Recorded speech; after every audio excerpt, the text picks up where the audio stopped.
Derivatives trading involves substantial risk of loss and is not suitable for all investors. Past performance is not necessarily indicative of future results. So stressful when the world's on fire. Good God. I can't look at this, guys. Like, my strategy is you buy it and you hope that you got a good spot. Yeah, but we all think you're crazy. You don't fight this.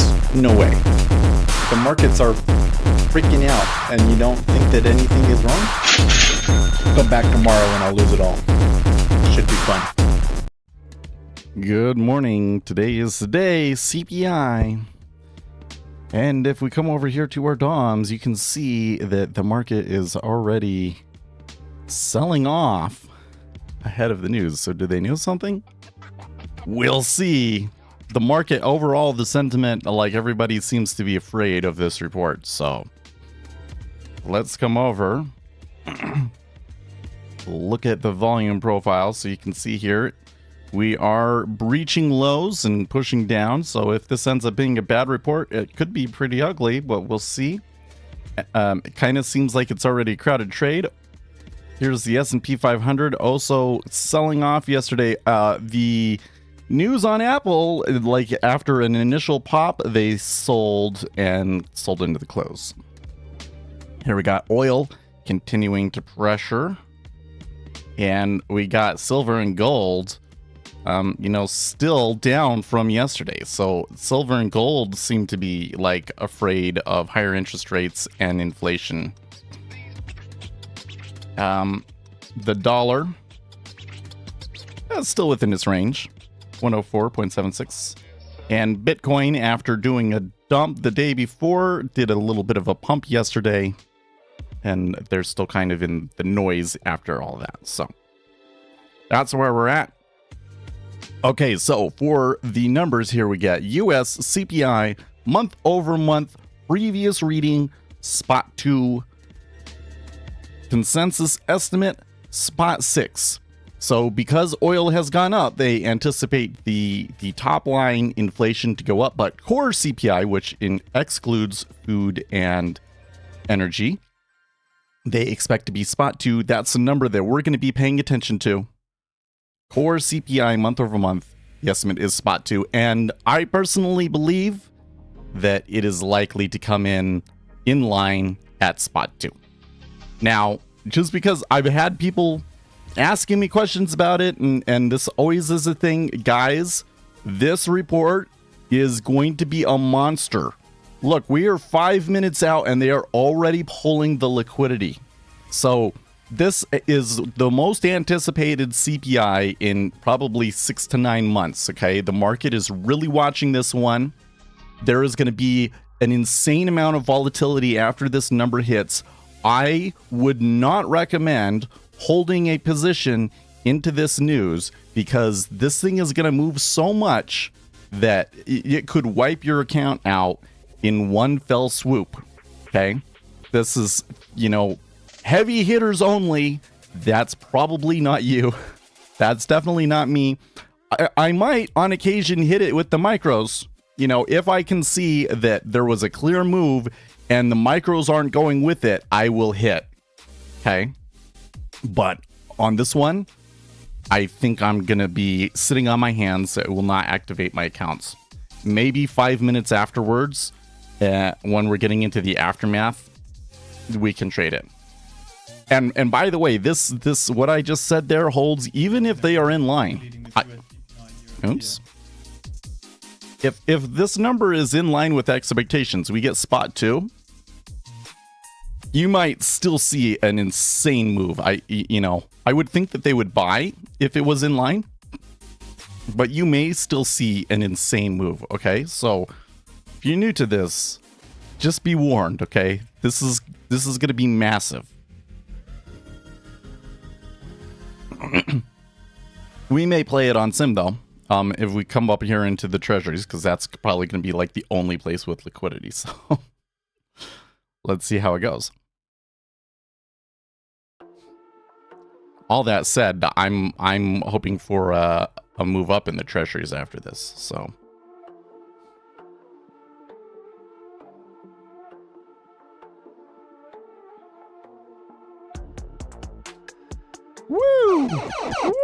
Woo! Mama! Oh! Oh my gosh! Oh my gosh! Okay, so the core is spot 3, higher than anticipated. It moved both ways. Holy shnikes.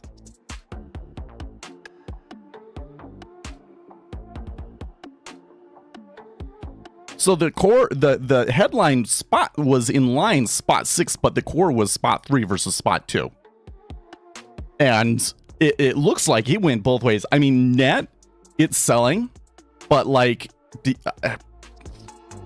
way that it moved up, do you see that? They went up almost, wow, like from 17 to 27. So they moved up like 20 ticks first before selling in the treasury. You see what I mean? Where it's like, you probably don't want to hold a position going into this unless you have a really wide stop, because they can go both ways and just screw you over no matter what.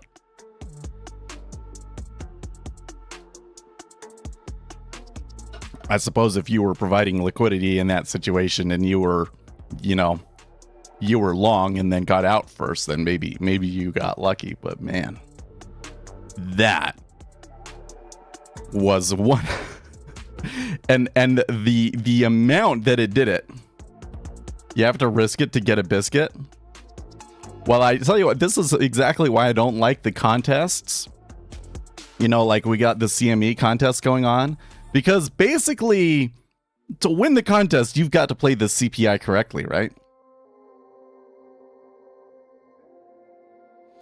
So 10-year up, ZN down. No, that's not the opposite of what I said. No, I said if its core CPI is higher than expected, I would anticipate the treasuries to sell. ZN to sell. And interest rates to rise, right? Now, with that said, yes. Okay, now with that said, it does seem to be doing something that I did not anticipate, right? Because number one, there was a huge move to the upside. And number two, after having done a really huge knee-jerk reaction down, they are almost right back to where they were, despite the number being spot 3. So that says to me that there's a little bit of digging that we could do, and that in the aftermath of this news, there might be some opportunity for us to take some trades. I'm still going to wait till 8:35 Eastern time before I even think about taking a trade. The liquidity is still pretty iffy. It may be like, so a couple of theories. One theory is that there are a number of people that don't know any better and are trading off of that headline number and saw that the headline number was in line. Because really, in my mind, like spot 3, if it had been higher than spot 3, I would have been like, oh my gosh, this is nuts, so crazy. Like, that would be such a huge surprise if it was spot 4. Spot 3 is kind of like, well, that is higher than anticipated, but it's not too much higher than anticipated. So like Goldman was saying 0.25. Goldman tends to make their estimates to the 100th instead of to the 10th, and they were saying spot 25. So for it to be actually enough to push it over to 3, it's kind of like, oh, okay. But the market is kind of acting like even spot 3 is in line with expectations to some extent.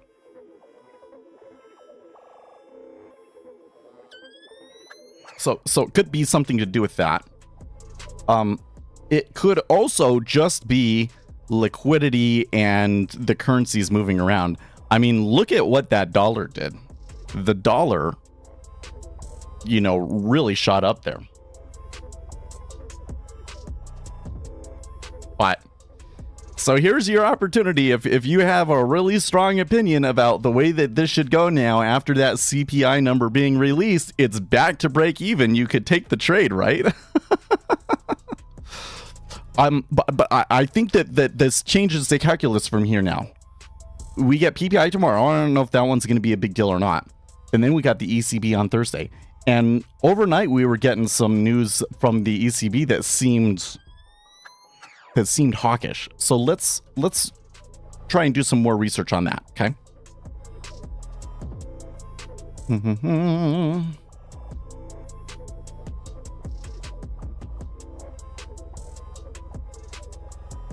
I don't know if it was on Zero Hedge, though.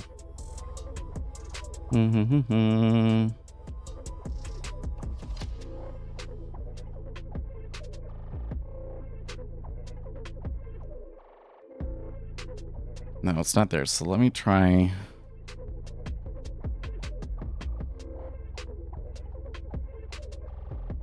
I am so sketched out. Well, look at this. It's moving higher, man.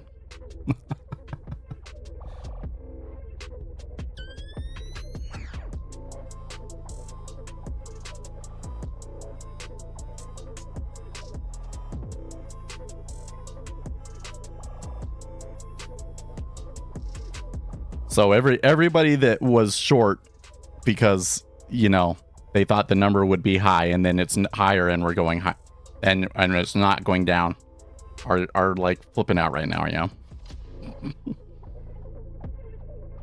You want to see crude hit 90 today, it says Kulun?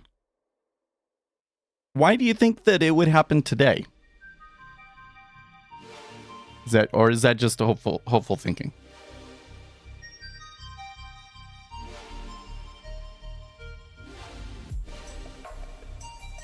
Okay, let's see if I can find it.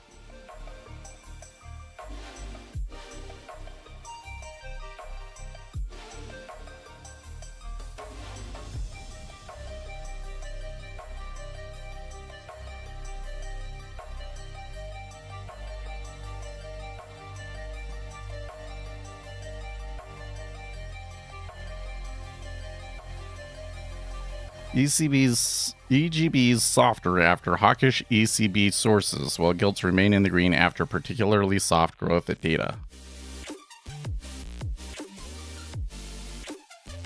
But where is that? I'm not seeing anything. Maybe CNBC.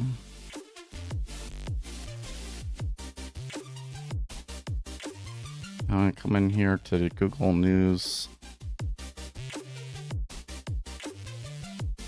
Maybe Bloomberg.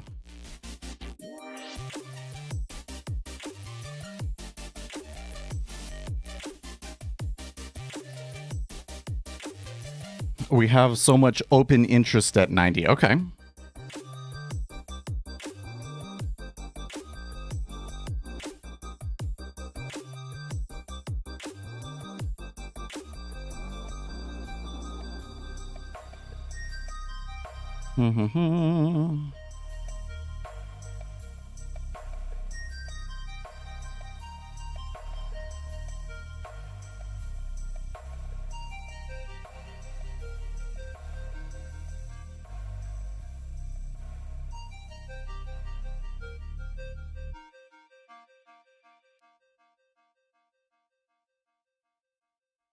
Okay, well, here's the CNBC story.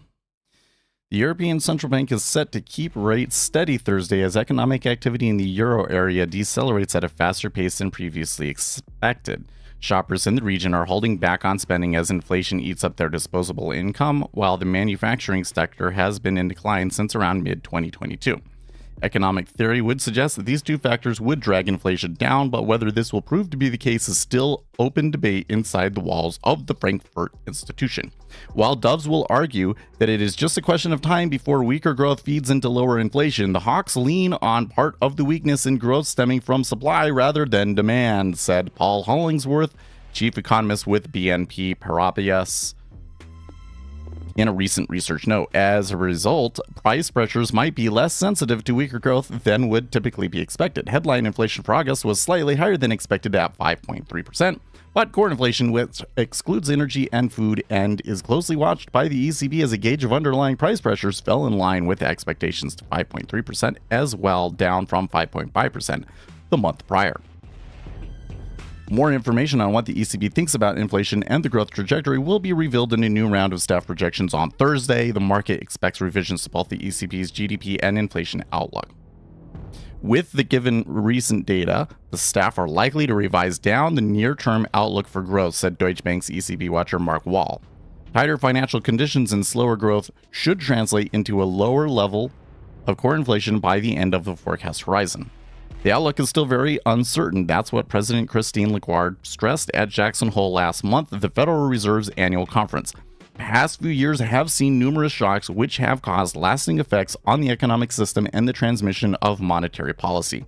We have to form a view of the future and act in a forward-looking way, Lagarde said in her speech at Jackson Hole, but we will only ever truly understand the effects of our decisions after the effect, she said. Why are we still going up? I don't know. They kind of moved up there a lot more than I would have expected, right? But again, one of the things that I noted going into this is that it sure seemed to me like there was a lot of people putting bets that the number was going to be high. Like people were going short, like the tape was declining going into the number. So what you might be seeing is the people that had short bets taking their profits, and as a result, they're buying it up. This move that we're seeing might have nothing to do with the fundamentals and is just a liquidity supply demand sort of a thing, right? I'd also say though, that it's very heavily tied to what the dollar is doing right now, and the dollar moved down. So if we see the dollar decline more here this morning, you probably see the treasuries buy.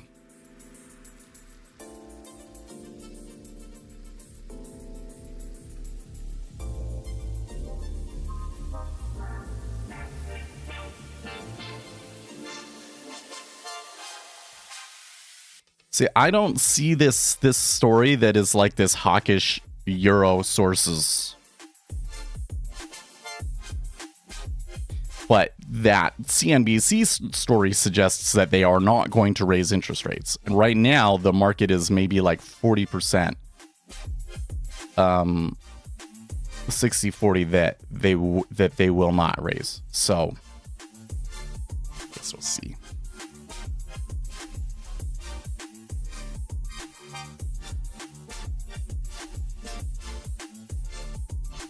Well, I tell you what, Ostrats, aren't you glad that you weren't in any of this so far? Sometimes you know what's happening, and you've got really good idea that there's a good opportunity there. But on these really, really big ones, we usually don't have that. On these really, really big news events, we usually don't have that edge. Now, we may have that edge now if we understand the flow well enough and why it's doing what it's doing. I'm not so sure that I want to make the bet yet, though. I am seeing maybe possible signs of steepening here because the 30-year got bid pretty hard. The ECB thinks the same as the bond. I find that curious that my news squawk mentions hawkish ECB sources, but I'm not seeing the ECB's new 2024 inflation projection is to be above 3% versus 3% in June, firming the case for an interest rate hike, according to Reuters sources.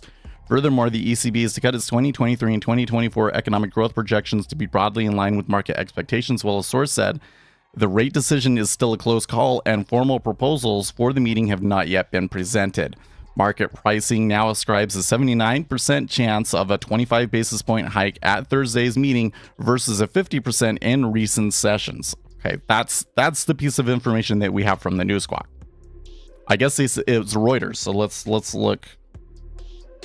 Let's see if I go to Reuters if I find it.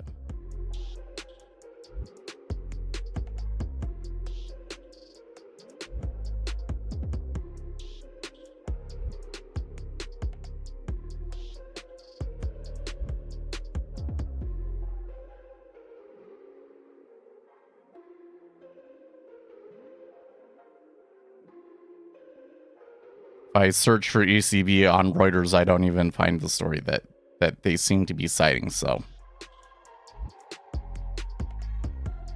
I don't know if I should be skeptical about that story or what. I kind of feel a little bit. Okay, Uzi, do you have it?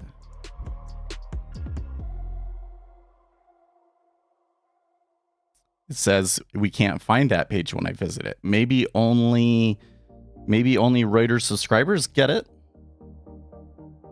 How come I can't believe that link is not working. Oh, you typoed it? Okay, wait. Go to site. Okay. Let's read this one. The Federal Reserve will leave its benchmark overnight interest rate unchanged at the end of its September 19th through 20th policy meeting and will probably wait until the April-June period of 2024 or later before cutting it, according to economists in a Reuters poll. Fed Chair Powell underscored the higher for longer mantra for rates in his speech at the annual Jackson Hole Central. When was this? This is, well, okay, this was today, updated 6 hours ago.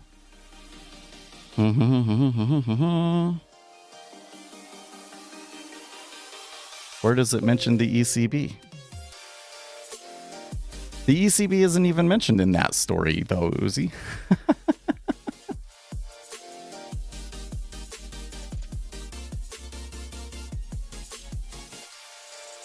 Because the headline that I'm seeing is that suggested that the ECB would, yeah, if you can, I can't find it. The headline that I was getting was suggesting that the ECB was likely to hike at the next meeting.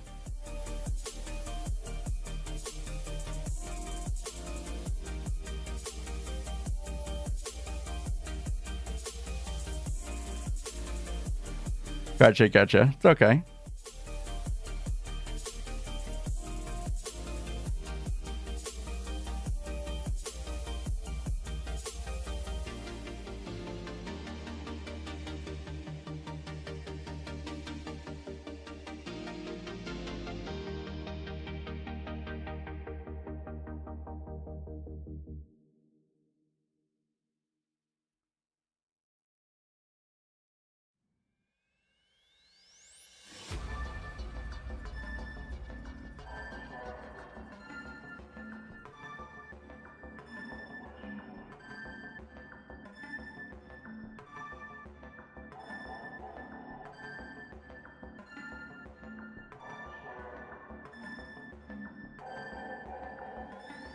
So did I miss your, what do you think about a short?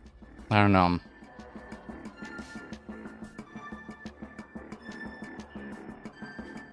I suppose if my read of this was it's spot 3, it's higher than expected, the market should be selling off, which is what I would normally be, to be honest with you. Under normal circumstances, that's probably what the play that I would be trying to make.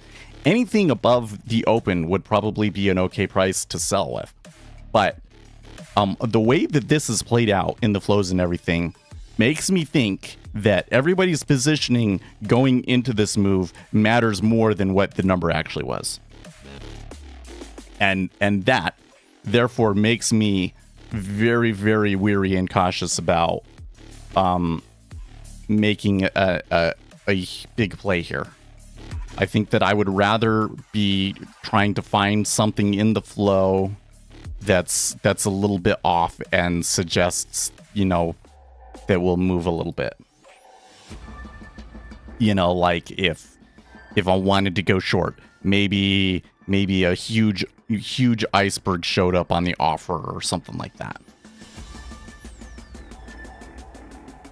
Yeah, in fact, it looks like we're heading back to yesterday's prices, which... So the top of this was basically yesterday's high, is where it stopped at. So I don't know. The funny thing to me is that it did move up first. It definitely, from what I saw on my DOM, I can't tell on the 1 minute chart. Maybe if I dug down into a more granular chart, but when I watched the DOM, they moved up first. And there was some definite orders buying in that too. So I'm not entirely sure what to make of that. You know what else? I don't know what that does to our contest account. So we should go and look that up on the Futures Challenge dashboard.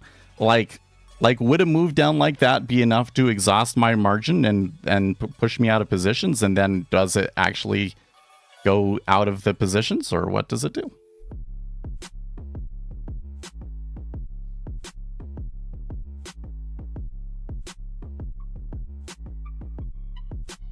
Okay, well, the balance that I have, it didn't hit the margin.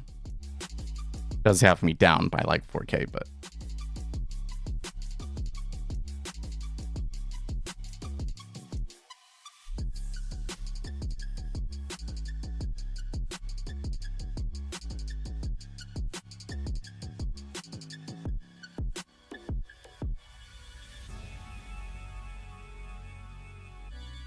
It looks to me like a steepener is coming in, though. Okay, so I think I'm being a little ADHD here, and I need to focus because we really need to know. We really need to go and read the report and see what's in the actual report.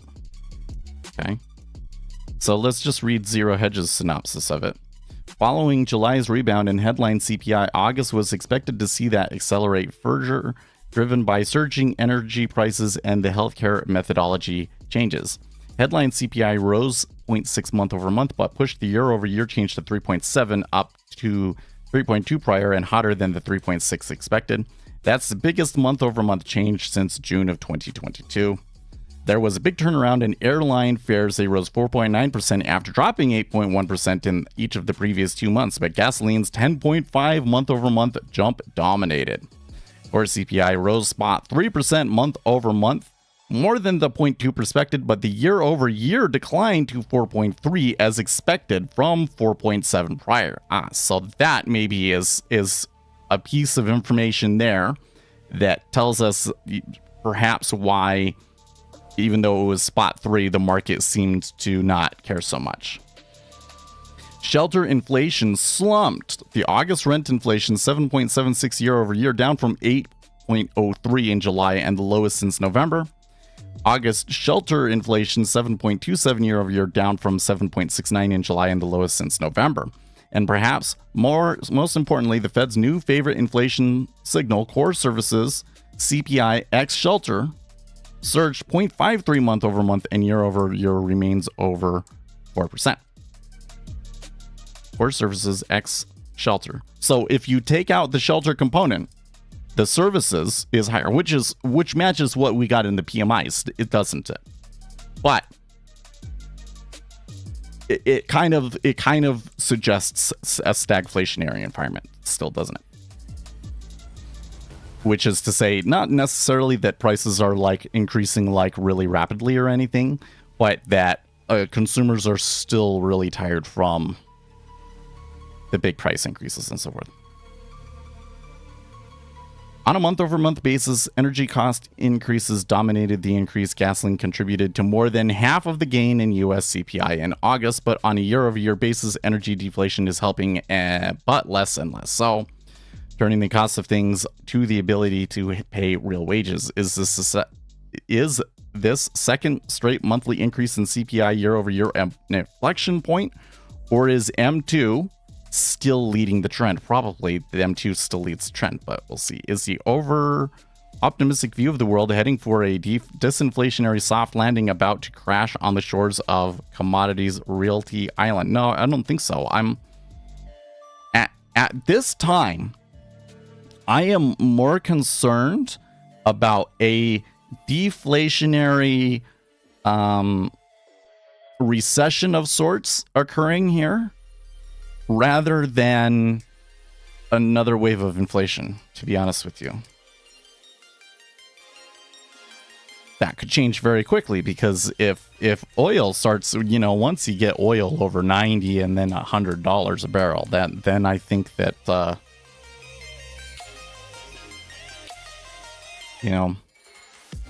Of course, that alone the market could just freak out about that alone, and that alone could start a recession, right? So, okay, so that's all good. We got that out of the way or understood.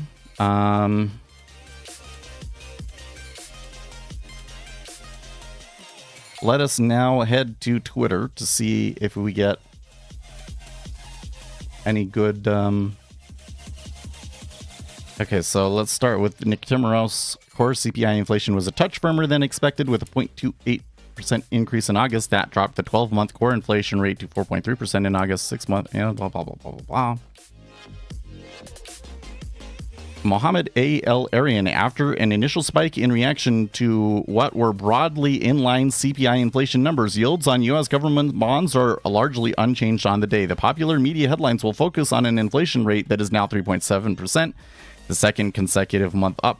Core is lower at 4.3%, with a question on the possible pass-through from higher oil. None of this is likely to deter the Fed from leaving rates unchanged next week. It does, however, add some uncertainty about its November 1st decision, says Mohammed A. El Arian.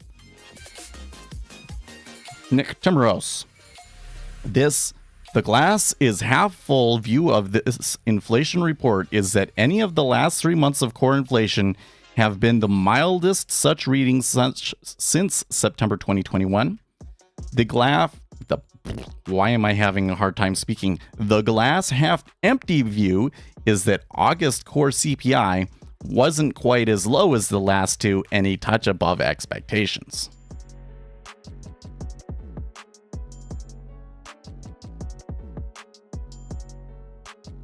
Tax. Okay, this is from Vincent Deluard. Tax collections suggest the economy is experiencing a trampoline landing, and real income gains of 4.3% should boost demand in an already hot economy. A spike in energy prices could trigger a most unwelcome rebound of inflation. The next risk is a spike in healthcare inflation when insurance costs are updated in November. Bob Iacino, you don't want to see this acceleration become a trend. That said, they did just make a run at the highs. The 5-year briefly breached the highs. The 10-year did not quite get there.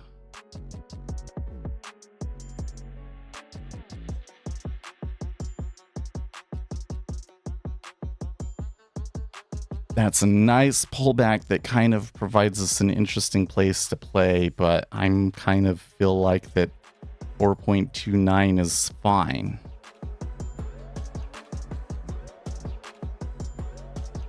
Are we heading for a recession since long-term bond yields are shorter than... so the idea that the yield curve being inverted is a clear signal for a recession is, I think, an overly simplistic way of interpreting the yield curve. It's actually a very complicated thing. We're in a time where the yield curve is more likely to become inverted anyways, and so a yield curve inversion is maybe not perhaps the type of predictive signal that it would normally be because of that.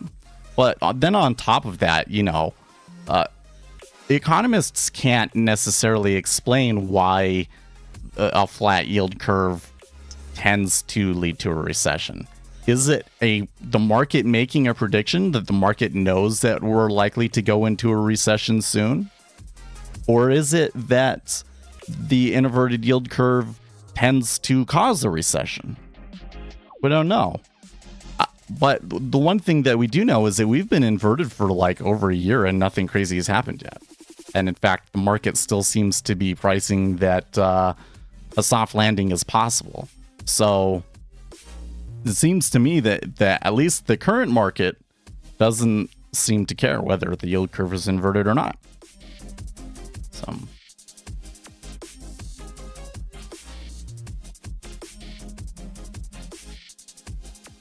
Seth, stop. I can only get that hard. Let's get to 90 first.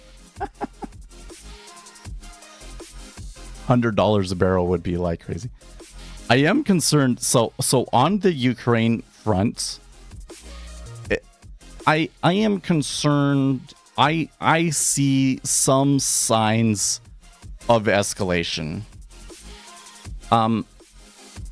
It seems like the counteroffensive largely has not accomplished their wider goals. There has been some breakthroughs a little bit over the past week or two.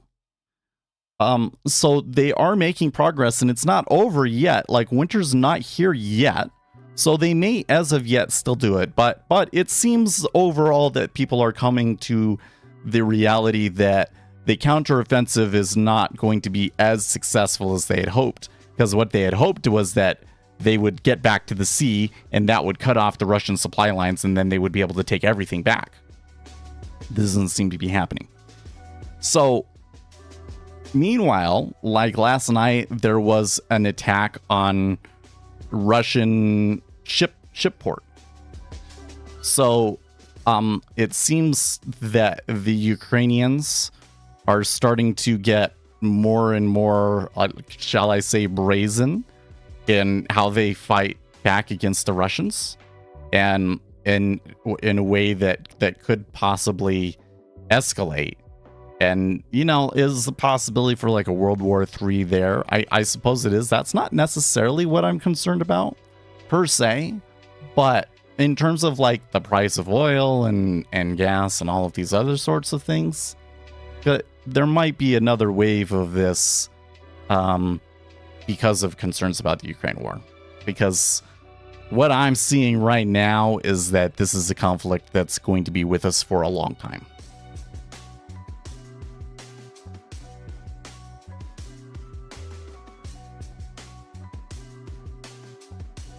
When you say people hoped, what people exactly? Well, mostly we're talking about, you know, Western military powers, you know, like the American generals and these. I can't think of anybody's names at the moment, but you know, it seemed that well, and Zelensky, but I mean, they talked that up a lot, right?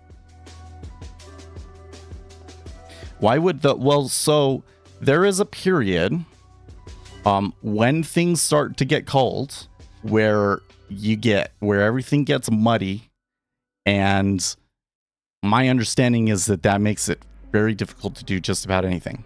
Now, after the ground freezes over, then you could potentially pick things back up again. Usually, fighting in the winter doesn't go very well.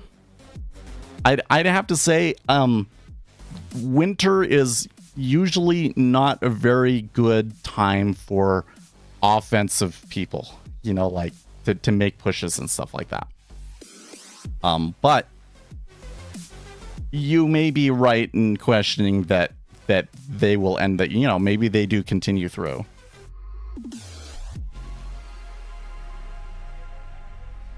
I mean, it really seems to me, I know that zero hedge pushes this as like excuses and things like that, but it really does seem to me that the Ukrainians waited too long, that they were waiting on certain equipment from the Western powers, and by the time it came, the Russians had already dug in too deep, and the Russian engineering corps was really, really effective. They essentially put mines freaking everywhere. And I'm just not sure that you can really push through that in the winter. But I'm not a military commander genius or anything like that.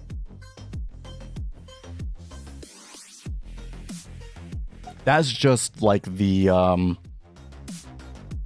the analysis that I've read from people that I would consider to be experts. There's the Institute for War Studies, I believe is what it's like, ISW. And they're a really good place to get like daily synopsis of like what's actually happening in the war and so forth. So, yeah, there's a big bid in ZN at 23. I kind of been watching that because it did look like it kind of pulled, and they've kind of messed around with it a little bit, but so far nothing big has happened. It does kind of look positioned in a way to try and encourage people to continue buying, though, doesn't it? But that, like, that always makes me suspicious, man, you know?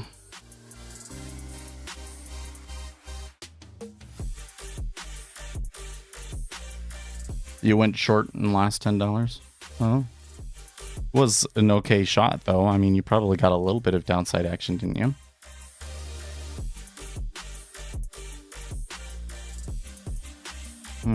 House Republican leadership sources tell me they do not believe they can pass the rule to consider the defense appropriations bill a big defeat, as the legislation was supposed to come up this week.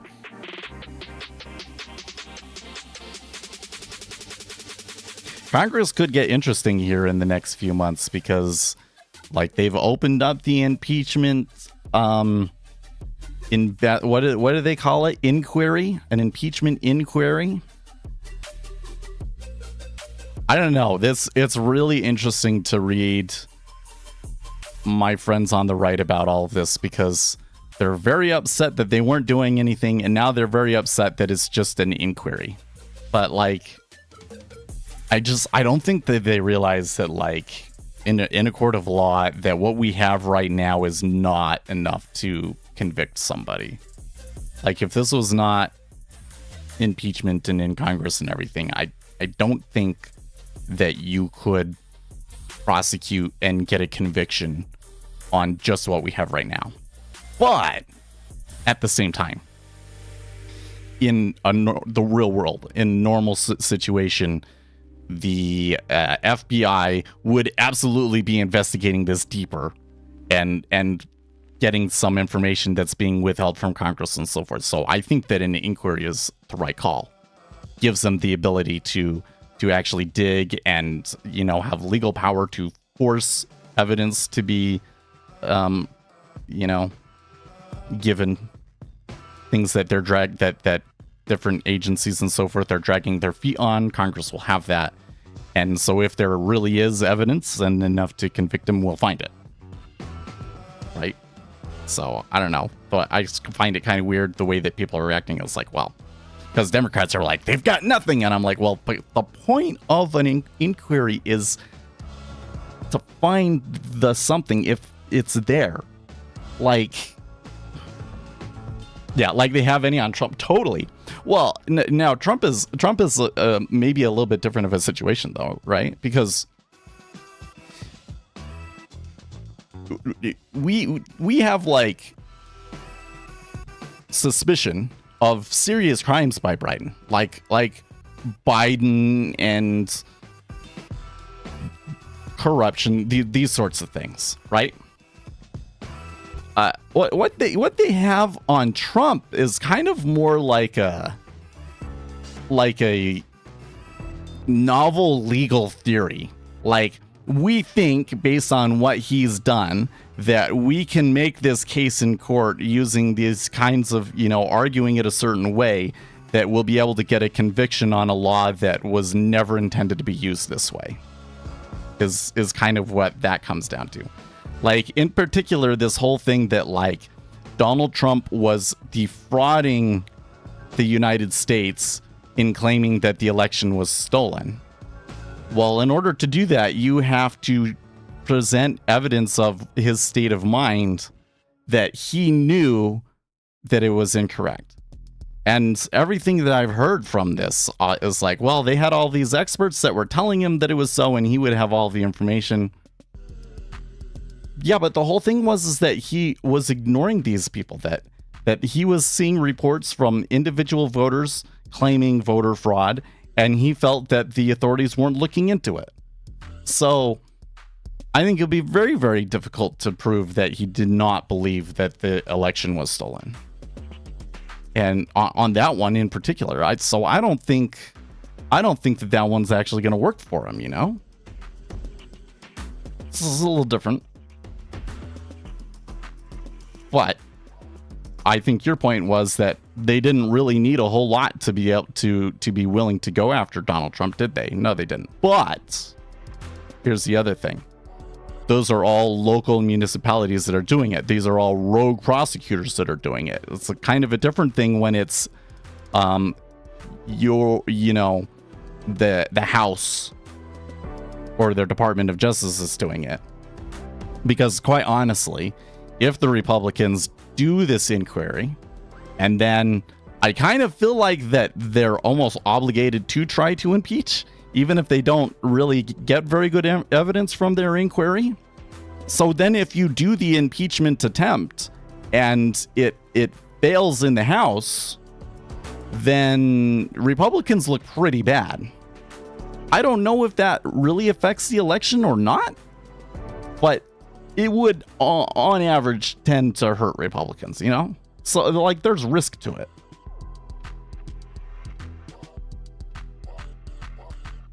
Or risk to it to Republicans that I don't think is there with Democrats, because one, because it's local prosecutors that are doing it on the Democrat side, and two, because like what do the Democrats have to lose? Like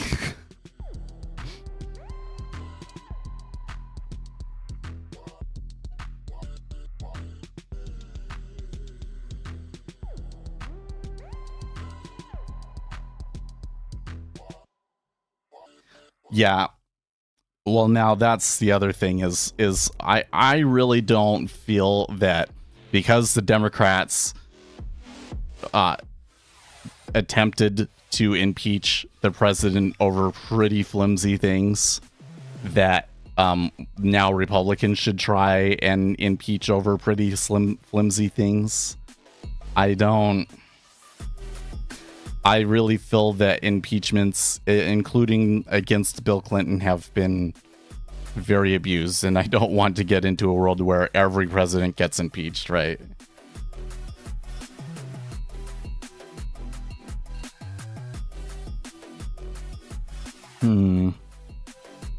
Okay, well, they were kind of looking like they were pushing up, but the flow in ZN continues to be short, and that big bid kind of fell away.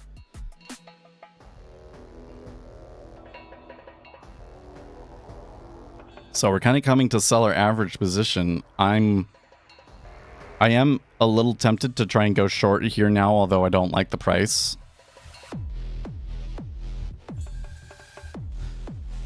I kind of feel like that this is still like a really uncertain and wild time, and that I'm probably better sitting on my account, but we'll just try and keep an eye on it a little bit. I don't know. Like honestly, I'm really frustrated with Republicans right now. I'm really frustrated with and I'm not talking about like leadership because they're not doing this thing and that thing. I'm frustrated with the Republican base and the party as a whole, because I can just see what's going to happen, and I really don't think that it's going to accomplish anything, because here's what I think is going to happen. I think that Donald Trump is going to win the nomination, and I think that he's going to beat Joe Biden. I think that Joe Biden is just such an unpopular guy. I really, once Republicans unify behind their candidate and everything, I really think it will take like something spectacular to save Joe Biden. I just don't think it's going to happen. So Donald Trump becomes president again. Here's what's going to happen is he's going to come in like a wrecking ball, and he's going to, be trying to dismantle the CIA, dismantle the FBI, all of these other things. They're already talking about like a big economic policy change, which would essentially be getting rid of certain taxes on higher earners and implementing tariffs. Okay. That's like what he's going to run, so he's going to come in like just completely change everything. Right.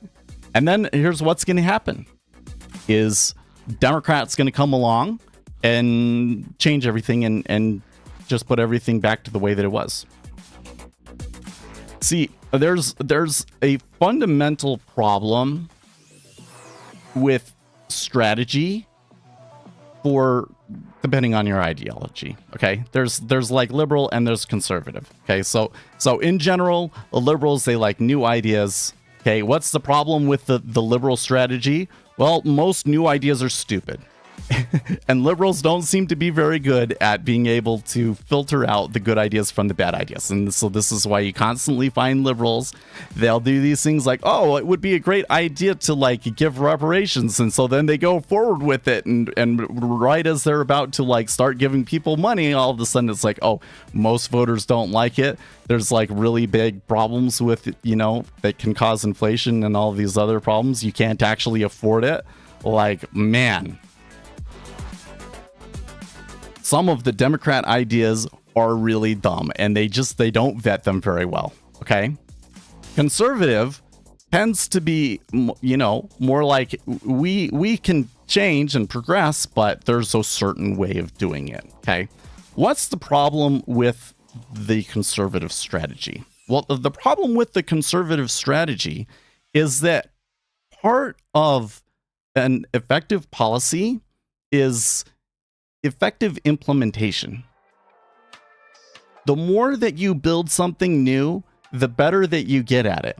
These people that make multi-million-dollar companies that are really truly successful entrepreneurs usually have multiple failures first before they figure it out and they get good at what they're doing. Okay? So what you've seen here, what we're really talking about is creating systems. Republicans don't create systems because they feel like the system that you have is already pretty good. Like you've got a culture, it's already pretty good. Problem, the world has changed underneath of us. We have to adjust our systems to work in that new world, and Republicans aren't doing it. They aren't building the new system. And then when they get upset about something and you come in and you're like a wrecking ball and you just destroy everything, you don't have the experience to create the system. Meanwhile, the left has been practicing this and doing this over and over and over again for the last 100 years, and they're very good at it. Barack Obama created a system and a culture. Frankly, a lot of this wokeness and so forth, these are all after effects from things that Obama did. And I would say that it's been very effective. It's been very, very effective. You have huge numbers of people out there that are basically willing to do everything and abuse their office in any way possible to maintain Democrat power. It's like really, it was always like, yes, there's a game, there's a politics game. In order to have a change on policy, you have to win. And so we all play the game, but we play within the rules. And at the end of the day, we all agree that this is for the American public. And I don't feel like it's that anymore. I don't feel like it's that anymore at all, especially not with Joe Biden. No, I don't think that anybody believes that what Joe Biden is doing is to help you. Okay. He's not letting, swarms of people come across the border because he cares about you. Okay. It's because he wants to flip Texas to a Democrat state, right? It's just not about what's best for Americans anymore, is it? Right. But how are you going to fight against that system? You need to make a competing system. And the Republicans aren't able to do that. They're not. You're going to come in. What are you going to replace it with? Like, okay, so you want to scatter the FBI and the CIA to the wind? Okay, but then what? Then what? You're just not going to have a federal law enforcement agency whatsoever? You realize that there'd be big problems with that, right? There's all sorts of big time crime that the FBI is just the only ones capable of tracking down. And frankly, the FBI doesn't have enough resources to go after all of the problems that are out there. Kind of seems like if you want to do crime, like you got to go big time. Just, white collar crime, go big time because there's not enough resources to go after you. It's just, you've got to be able to build something, right? And so what Republicans are setting themselves up to do is to come in, just wreck everything, not really build anything in its stead, and then provide the Democrats an opportunity to come in afterwards and just build a new system that will be even stronger and more difficult to defeat than the last. That is assuming that you win.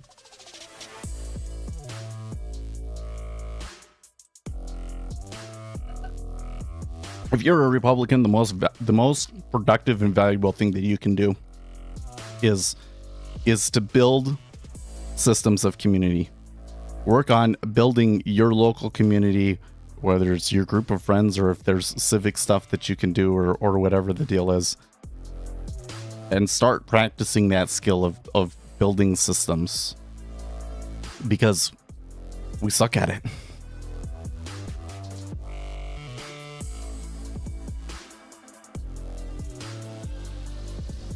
Yeah, Uzi still thinks that Biden's a lock, but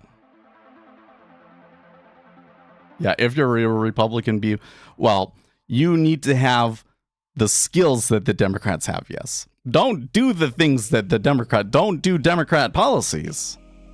But you need their skills, yes. Build bridges. We do need a wall on the southern border, quite frankly. This idea that a wall on the southern border is ineffective and everything is just absolute nonsense. It's like the biggest gaslighting I've ever seen in my life. Okay, like if a southern wall is so ineffective, then one, why are you do everything to not only stop us building the wall, but tearing down the walls that are already made? Okay, if the wall isn't effective, why did you have to weld open the gates? They literally down in the south where there's some gates, they welded these gates open. If the wall's not effective, why do you do that? Walls are effective. That's why they don't want one. Nah, I haven't taken any trades yet.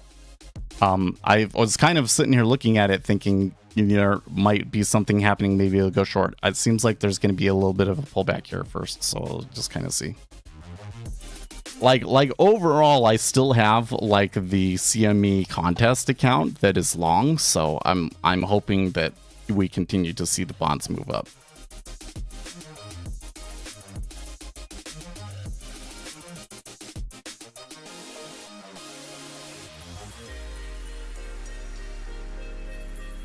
But it also gets into a criticism of, I would say, of Trump in particular, but I think Republicans more broadly, which is that you'll have Republicans who will be against a certain thing and they want to just, they want to dismantle federal law enforcement agencies.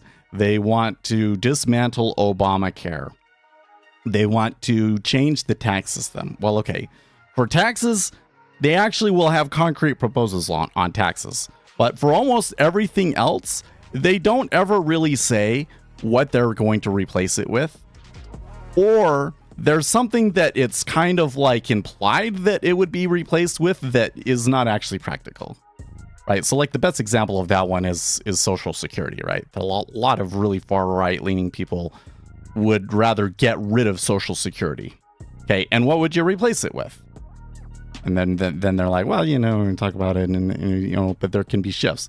But the reality is what they want to do is they want to, you just keep the money and you do whatever you want with it.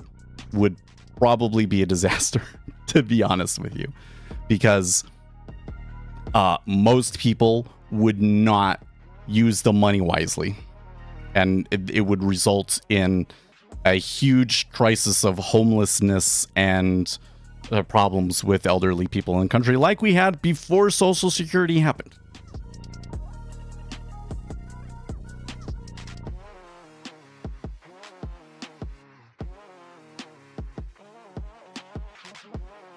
Coming back from trying to imprison the regime's top political opponent, Trump started with a lock her up but never did anything with it. Now he's on the receiving end and the Democrats have enough institutional credibility to see it through.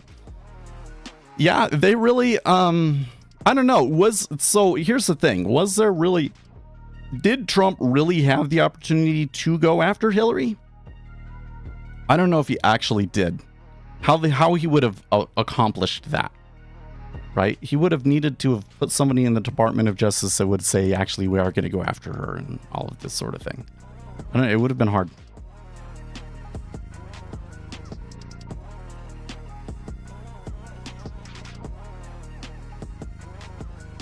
Link the video. What are you talking about?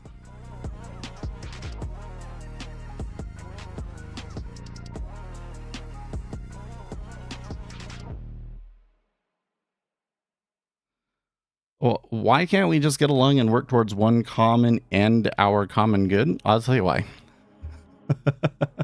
Because sometimes people have competing goals and benefit in competing ways.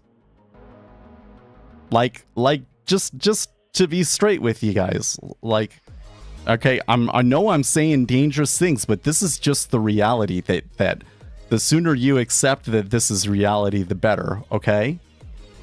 Having a porous border is really good for people that are in other countries that want to move to the United States, and generally overall bad for you if you're already in the United States. At least the amount that are coming over. You want to have some immigration and so forth, but like with the amount that are coming over, it is explicitly bad for you and good for the people that are coming over and good for Democrats that want to be reelected. Okay, those are competing goals, right? At some, or to a more basic point, sometimes there's a famine and there's only so much food, and guess what? You're gonna have to fight for the food, and only one person's gonna survive. Who's it gonna be? You or them?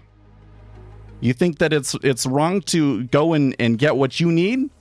Then you're gonna be the one that dies. And they're the ones, and their ideas and their genes are the ones that can get passed on, not yours. That's the way the nature works. And yes, it's better when we can align ourselves where everybody's goals are aligned and everybody can cooperate and work together. That's how we've been able to create the society that we have. But sometimes conflict is inevitable.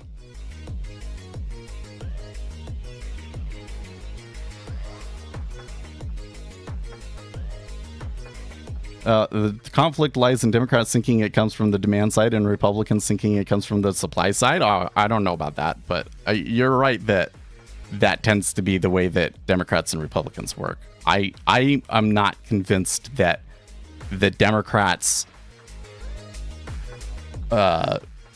desire to simulate things on the demand side is actually a genuine belief. I think that Democrats do it because they realize that it gives them more power, and not necessarily because they believe the economics because they believe whatever gives them the most power. I think that that's really what that's about, but I don't know how you prove that, but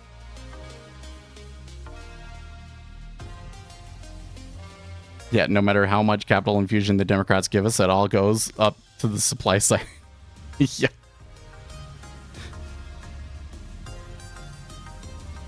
Like seriously, how much good did all of that stimulus that you got actually do you?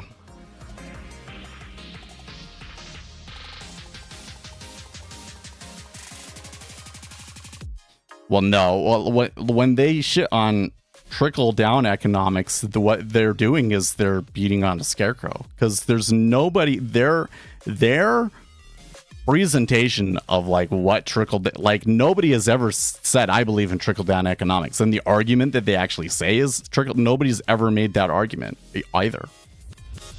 Like one of the things that I find really interesting is so when you come across a Democrat that is talking about really focused on trickle-down economics, here's the question that you ask them. Was Milton Friedman a Keynesian? Because guess what?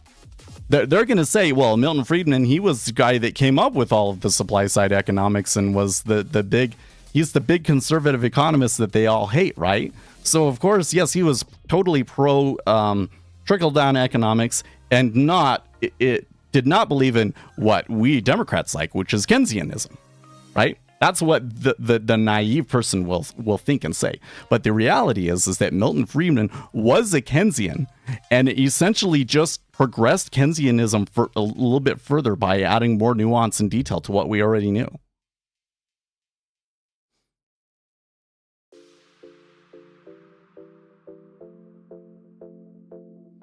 Do you have a clue what this is about? Testing a counter strategy based on 6 fundamental. Yeah, well, so I have that video about the stylized behaviors of markets. Proven market behaviors is the title of the video. And he's basically saying, I'm looking for things that I think are in line with those behaviors that are potentially giving me small little wins.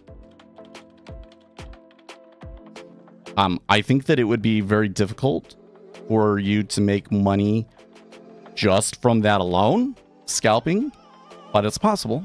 It's possible to do. Just those edges are like really sought after. Like there's a lot of competition for them, you know? A lot of competition for them.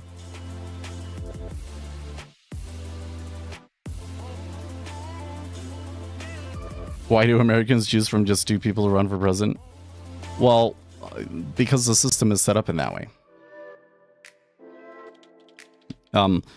When all of your politics comes down to 2 opposing parties butting heads against each other, it makes it very difficult to push the country down a really stupid path that would be really bad. You know, that kind of forces it forces the ideas that get through to be really truly vetted, and or at least that's the intention, especially with the Senate, right? It actually has been to America's benefit. It's just things kind of shifted the last 20 years, and now that system isn't working anymore, and it essentially okay, so a lot of people will tell you that the real problem in America is that we don't have third parties. Okay, go and look at Europe and then tell me if you want to live, you know, if you want to live in Europe, if you want third parties, go over there, because they have third parties. They're Western nations with third parties. If you want to go and live in Europe, like, go do it, because that's the way that things work over there. So they have multiple parties. It kind of turns out differently than when you have a 2-party system. Okay. But there is a problem with democracy here in the internet age. Like basically what has happened is republics cease to function as republics in the internet age, because everybody can see what's going on in politics, and everybody can go and make their voice heard and basically compel their representatives to do what they want, even though the public doesn't really actually understand what's going on. And the public ends up being very easy to manipulate through media. And so what ends up happening is what the big people with all of the money want, and not what's good for the country as a whole as a result. That's I think the big issue that we have in our democracy today. And the only solution that I can see is that the public just has to actually be educated on what's actually happening. I think we're getting better at it, but I feel like that people are more educated now on policies and so forth than they were 10 years ago. I don't think that it's very balanced. It seems like when we're saying something, when something is said that's wrong, that the Democrats don't like, it gets swatted down immediately. But when it's, you know, for the Republicans, you know, they just allow people to continue believing it.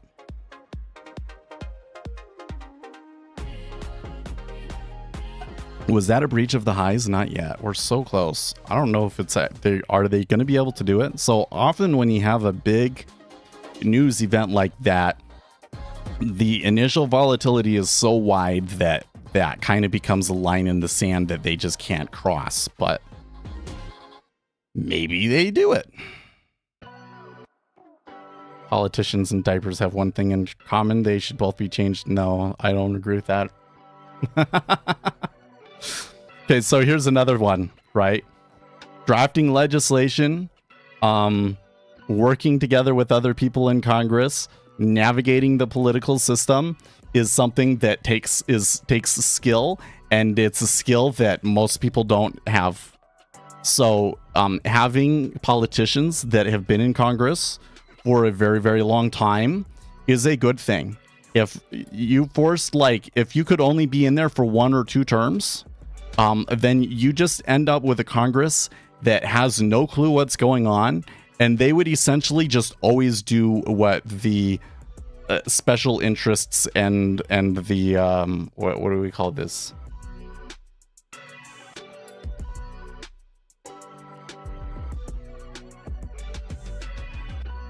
I can't even K Street. I can't even remember what the layperson calls it, but basically the politicians would just always do what K Street tells them to. If that was the case, because the politicians just wouldn't be experienced enough to know what's going on. So it is actually a good thing to have people that are in Congress for like 10, 20 years. Maybe there should be like an upper limit to it. Like maybe you shouldn't be allowed to be in Congress for more than 24 years or something like that. There should definitely be limitations on like how old or like what your mental capacity is or something like that. But I don't think that it would be a good thing to ensure that all politicians in Congress are inexperienced newbies. No, don't agree with that.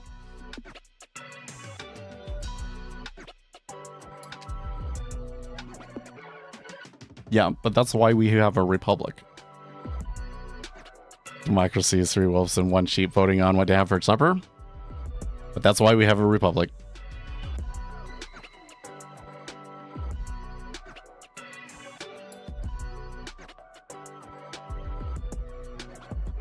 Psychological tests and mental tests would be good. I agree. I mean, how do you like, I don't know, how do you implement that in a fair manner? You know?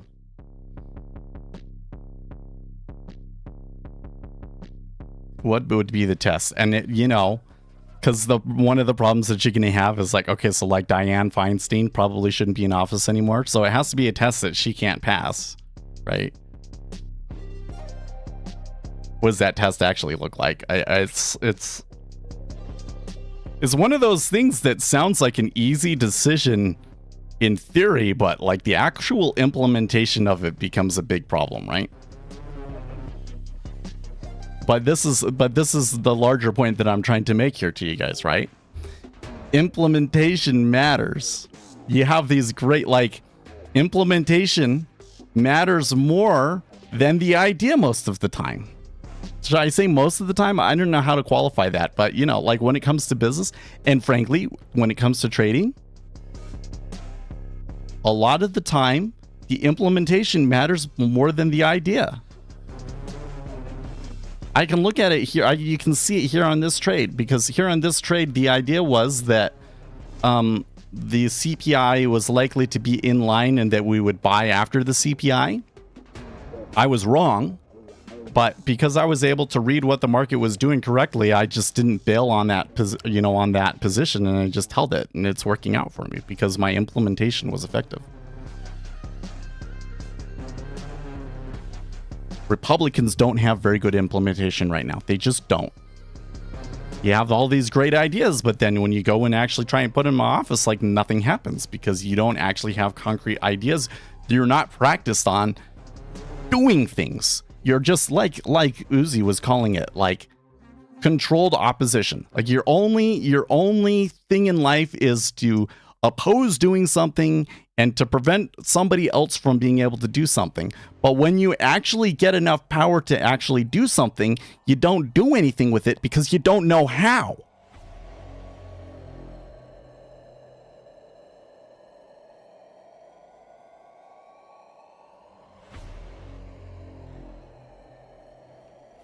Let's see here. Scientists have unveiled 2 mummified... What? No, where did you get that from, Uzi? Really?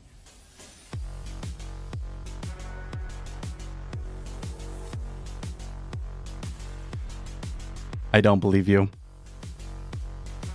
Whoa, the fuck? You're right, dude. No way. Wait, I'm just on Reddit here. What? Is this for real? These images were from the slides in Mexico's UFO hearing today. What I don't believe. No, I don't. I'm even seeing on Reddit. I don't believe it. What?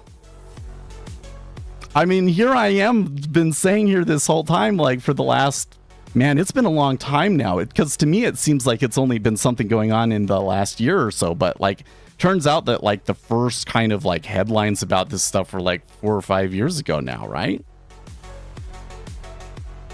So I've been saying like, well, I don't know if they're aliens or what, but there's definitely something interesting going on there, right? Could be aliens. Maybe we will find in our lifetime that there are aliens. And now I'm sitting here looking at images of a supposed alien that are being shown in Mexican Congress. What? And I'm not sure I entirely believe it. Like, are we sure that this isn't just a hoax and that the Mexican government is being taken for a ride? Okay, that's just the first picture.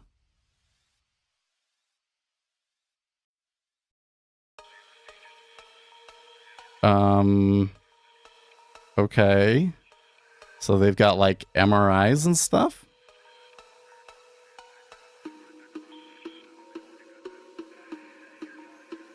This is okay. Let me read Uzi's link now. I don't like the I don't like that it's it's x.com. Okay. Scientists have unveiled 2 mummified alien corpses to Oh, they actually have the bodies. Oh, fetch. Okay, so you actually have something there that every scientist in the world now is going to be analyzing. These were discovered in Peru in 2017 and are believed to be 700 to 1800 years old. They only had 3 fingers and elongated heads. X-rays of the aliens were also shown, and the experts said one of the bodies had eggs inside. Oh, so that's what this was.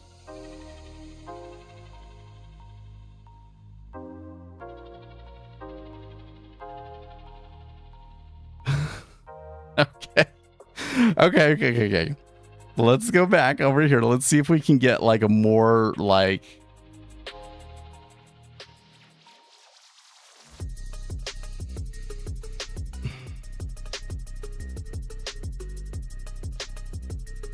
Okay, here's somebody that says the alien bodies are hoaxes. This can't be a coincidence. They look like ET.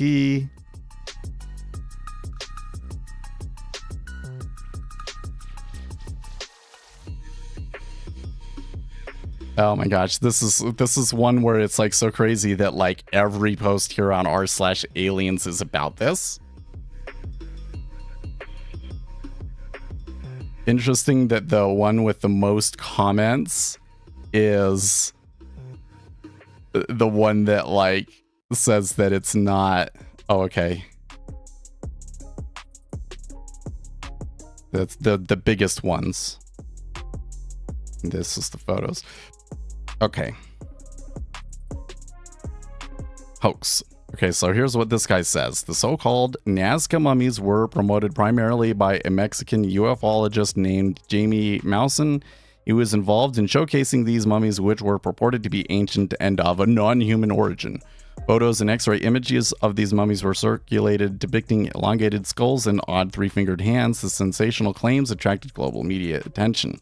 Criticism and investigation. From the outset, many scientists and archaeologists expressed skepticism, suggesting that the mummies might be fakes. Experts noted several abnormalities. The mummies appeared to be made from assembled parts, likely derived from actual human and animal remains. The construction of the 3-fingered hands seemed to be done by cutting fingers from hands and rearranging them. The elongated skull, while reminiscent of actual ancient practices of cranial deformation, seems suspicious due to other anatomical inaccuracies.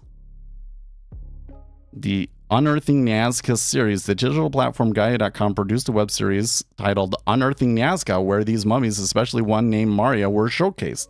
They claim to have subjected the mummies to various tests, including X-rays, CT scans, DNA tests, carbon-14 dating. However, the claims made in this series were challenged by experts, especially since the creators did not allow independent verification by the broader scientific community. One of the primary concerns that arose was the potential violation of Peru's strict laws on the desecration and trafficking of archaeological artifacts. There are fears that actual ancient mummies had been mutilated to create these alien entities. If true, it would be a severe breach of ethics and an insult to Peru's cultural heritage. Ultimately, the scientific community largely dismissed the Nazca mummies as hoaxes. This event was seen by many as another attempt to sensationalize discoveries and make outlandish claims without proper scientific verification. Unfortunately, such episodes can detract from genuine archaeological and anthropological research in the region. The controversy also touched upon a broader issue, the recurrent attempts by certain groups to attribute current achievements, particularly non-European cultures, to extraterrestrial or otherworldly influences, thereby undermining the capabilities of these ancient civilizations. The Nazca Lions, the massive glyphs near Nazca, have often been a focal point for such theories. The problem: the images in the live stream depicted very small humanoid creatures that possessed 3 fingers, 3 toes, an elongated cranium, large occipital regions, possible eggs in the abdomen, and metal installations within the chest. However, these images are extremely similar to the images shared in the 2017 Nazca incident discussed above. The aliens in those images had the same facial structure, body structure, size, 3 fingers, toes, metal installations, etc. as these new images. It is safe to assume that we are looking at the same specimens. So essentially, these quote-unquote mummies are actually something that have been seen before today, and that people already had kind of said they don't believe. But now the Mexican government has it, so clearly we're going to do like DNA tests on them, right?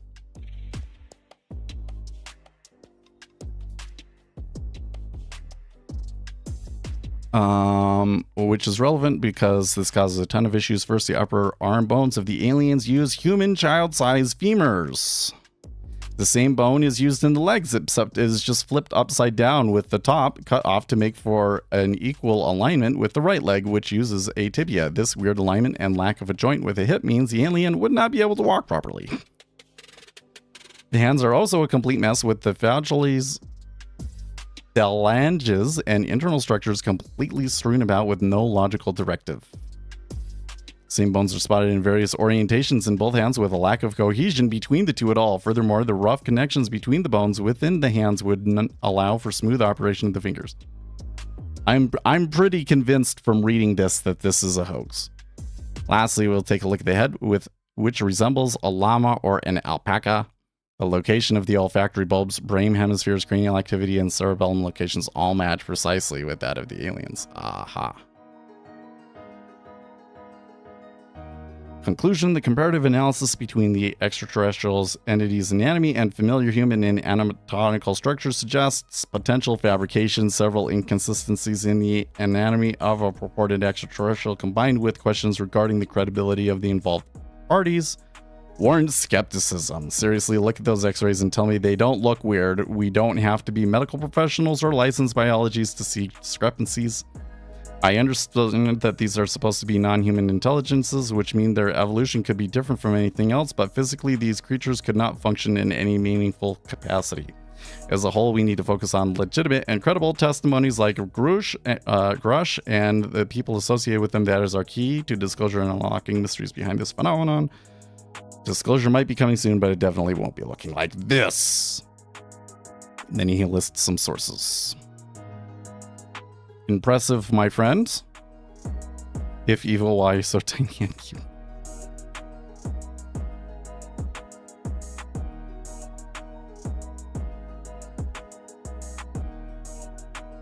I think it's a hoax, but I don't have enough information to really say conclusively, but I wouldn't get too excited about this one. Super interesting story, though. Thank you for pointing that one out.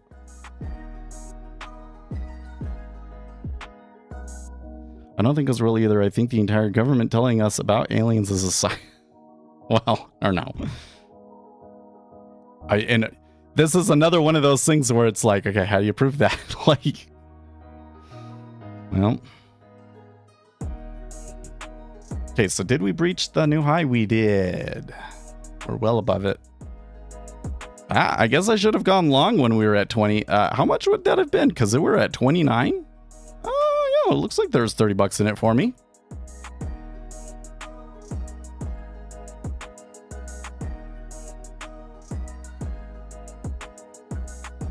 I don't know if I'm gonna trade today or not, Ostrats.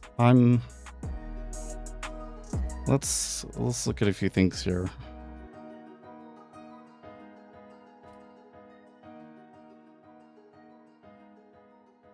It just seems pointless. There's no reason to disclose to us if it were real. Sure there is, because if it's real and we're going to find out sooner or later, and they probably should come clean about what they know, and that there are people, the government's not doing it willingly, that like whistleblowers are forcing it. I don't think that theory passes the smell test just because of what we have from the people that are like testifying about this and so forth. These people are genuine. These people are being genuine about it. They're not like sort of some government psyop to, I mean, I suppose that the government could be fooling them. That they said, okay, you go and tell this guy that there actually are aliens, so that he flips out and tells everybody. But the people making the disclosure, they're genuine. They genuinely believe they've been given evidence that there is some sort of like UFO retrieval program and stuff. And more to the point, and the point that interests me is that we do have like solid evidence now of several UFO incidents that we cannot explain. They cannot explain the Nimitz incident. I've never seen a good explanation for the Texas incident. There's something there. We don't know what it is, but there's something there. Something interesting to learn eventually. I hope in my lifetime we find out what it is. Could just be some top secret project for all we know. But I think that would be unlikely because of the size and the capabilities. But 27.5. Pulled back a little bit as the dollar rose there. I kind of feel like that we're still dollar traders, although the dollar, man, that is messy. That is messy. And coming back to kind of look at a higher level view here, we are near yesterday's highs. We did breach them briefly, but not in a meaningful way yet. So in terms of me taking a trade, like continuation long or something of that nature, I don't think that I have the support for that. Furthermore, if we assume that we're going to be like shifting,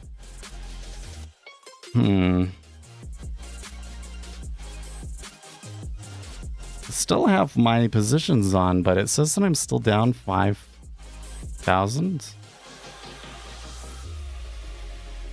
That should be different. Should be like way. Oh, I'm my net winning is 4,000. It's not down 4,000. It's up 4,000. Okay, that makes more sense. So where does that put me?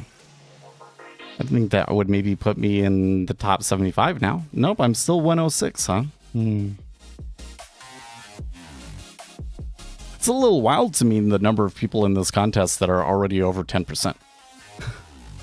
Like, to make 5% in a week would be like pretty good, right? And I'm like leveraged as high as I think it'll let me go.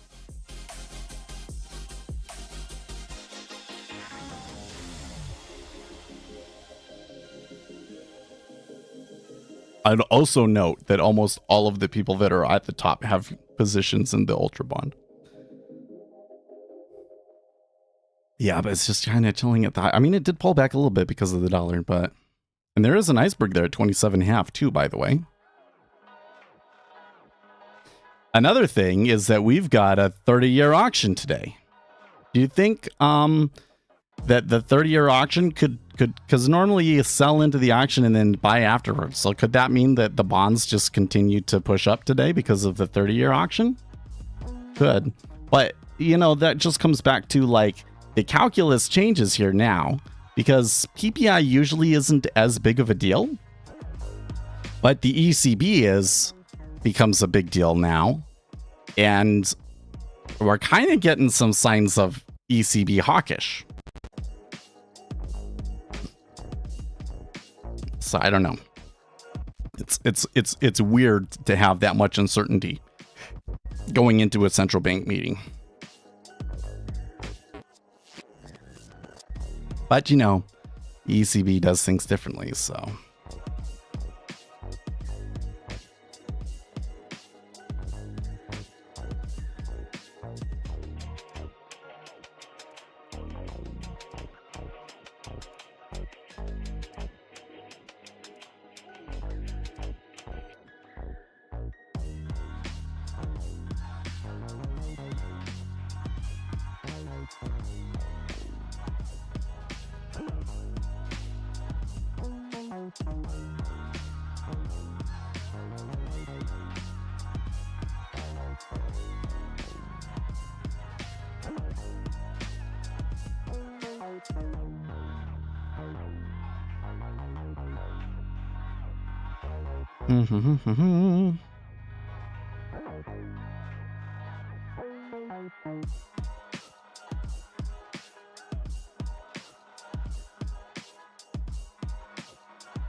How is the United States not picking up on Mexico UFO hearing? Yeah. Well.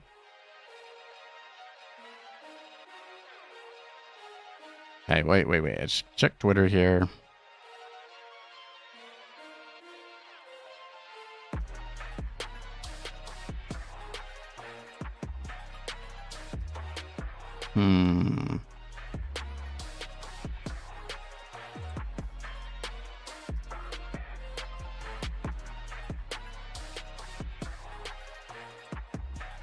Not seeing too much on that, man. You got, well, I was distracted by the UFO thing. It's okay. But I mean, I was like waiting.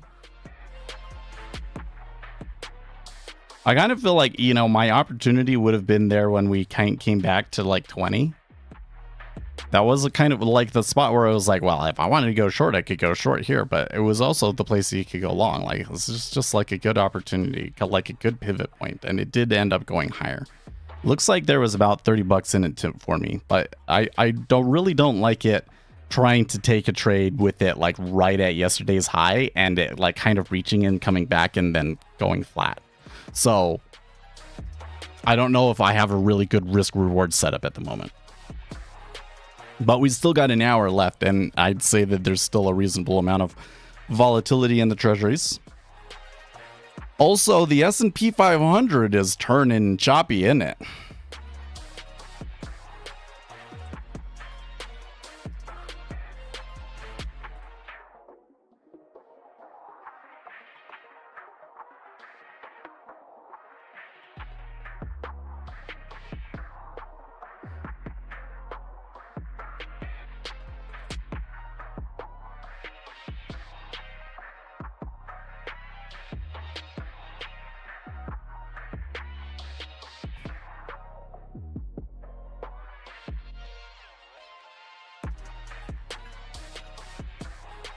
Do you think, so on the end of this month, student loan payments begin again? There was a poll that suggested that like 60 to 70% of students would consider joining a boycott of paying their student loans. Unfortunately, there are consequences for not paying your loans even right now, and I think that when people actually look into it, that they're actually going to say, "No, okay, I'm going to pay my loans." How many people do you think actually do end up paying it though? Is it going to end up being a significant shift in the economy? I think that it will probably be a slightly less of a shift than the stimulus that it was providing.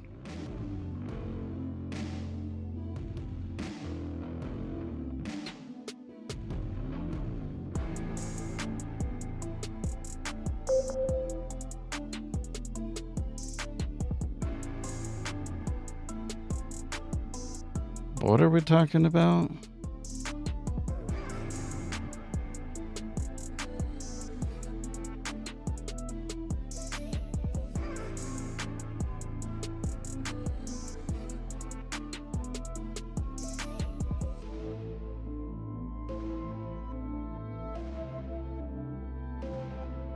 Oh, Gee, if you try and post a link, it's not going to show it. Unless you put like spaces around the period, like remove the periods from it and stuff, so that it doesn't see it as a link.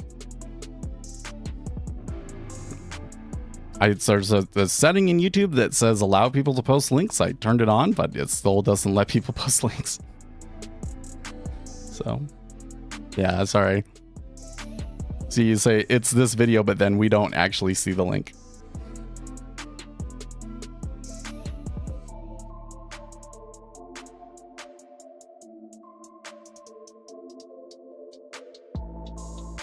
I've never used Trade-O-Vate, to be honest with you. I'm from South Korea. How's it going? I really want to move. I really want to visit South Korea someday, but I'm not really a traveler. But I just want to go and watch Brood War live. That looks like so much fun. Thanks for. Oh, I appreciate it. I tell you what, guys, I worked really hard on those videos. So when you guys find it useful, it means everything to me. It really means everything to me, because, like, you know, I'm not becoming rich off of YouTube from it or anything like that, right? But if it makes you guys better. So ultimately what this is about, the real edge is in the community. You understand that, right?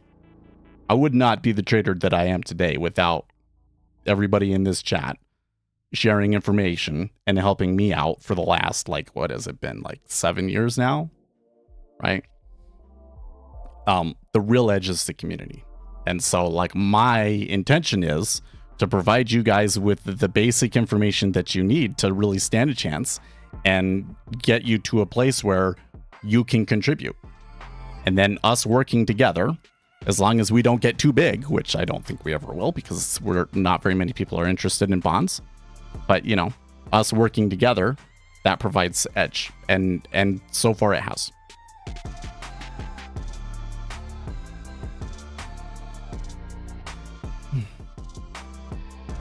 In the trading area, there's too many scammers out there. Many people just trying to collect. Yeah. I mean, really, the way that the easy way to get rich is to just convince a large swath of people to give you a little bit. You know, you look at how people on, like, how these girls on OnlyFans are able to make money. Granted, very few of them are actually, like, really making serious money with it. But the ones that do make serious money from it, that's how they're doing it. Is they've got tens of thousands of people paying them like $5 a month. And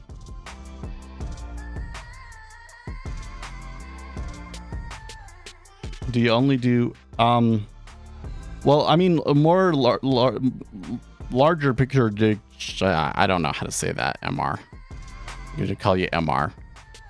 We're trading futures, but I primarily put all of my trades in the 10-year treasury, usually the micro futures, but, you know, I'll put sim trades in ZN.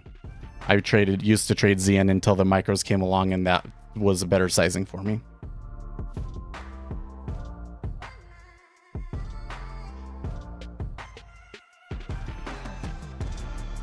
I am currently trading with my own account. It's a small account. It's a very small account, and I try and be the sniper, right? Only take a trade when I really feel like I have a good opportunity. And here today, I just don't. I mean, I kind of saw the opportunity, but it just didn't really look good to me. But I didn't earn. No, I'm like, the amount of money that I'm making from the trading is very small because I'm trading very small, right? You know, maybe if I had like $100,000 worth to trade, that I didn't care if I lost, you know, because I was already a millionaire, then maybe I would make these big plays and, you know, I could make $100,000 in a year or something. But, you know, when we're talking about, like, how much have you made this past year? Last year, I did and I don't know exactly how it all came out, because it was in, like, I lost a little bit on futures and I made a little bit on, well, I made a lot bit on equities. Oh, that reminds me, I totally forgot. There's something we needed to do today. Anyways, I think I answered that question. I want to look at something. Yesterday, there's this company that runs, that creates a game engine, and they made an announcement changing their fee structure. And it was just a disaster. And I think that they're going to have to walk it back. Unity Software, But they were actually up. Oh yeah, they're getting creamed now. Oh, I'm so mad that I totally forgot about that. Because I really wanted to come in and like short it on the open. Well, it's only been 30 minutes. Let's see here.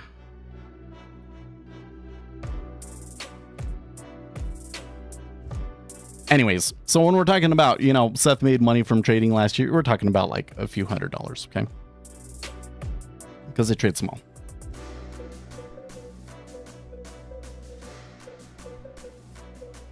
Trading is a great way to enhance your wealth, but it's not a super great way to build your wealth unless you get lucky.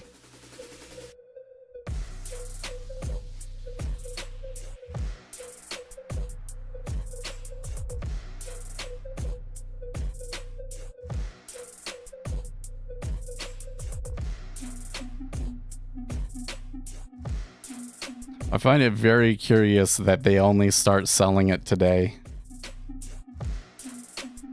Like, so that's where they made the announcement. It came back. Okay, now today they sold it.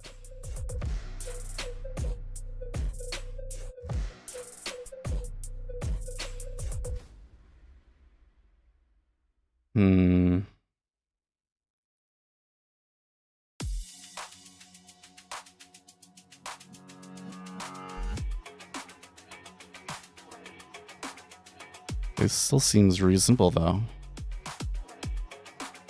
Okay, it was a high flyer at one point when it was first come out, huh? 24.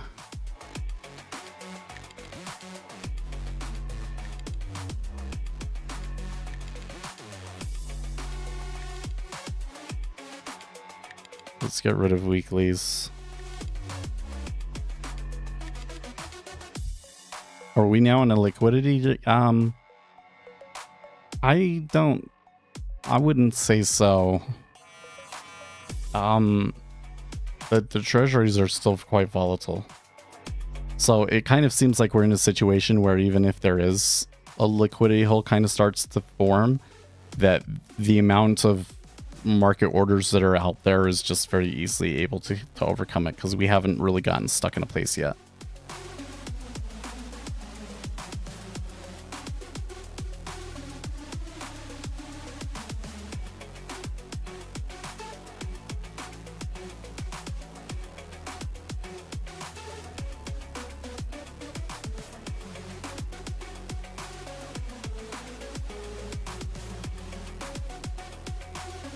I see.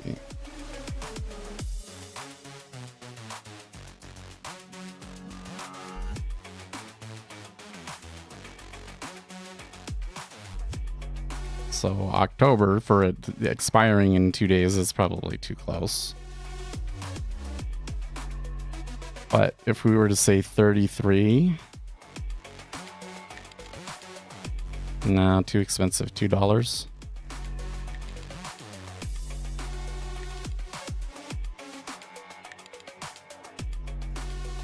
That's for November expiration.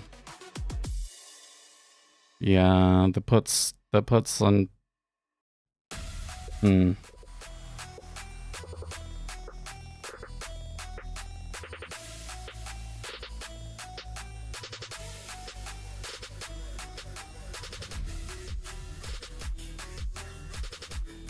So if I did it as a spread at current price, which is 37. Right, that's almost $4 to 34, 250. That still puts me at 150 for a spread.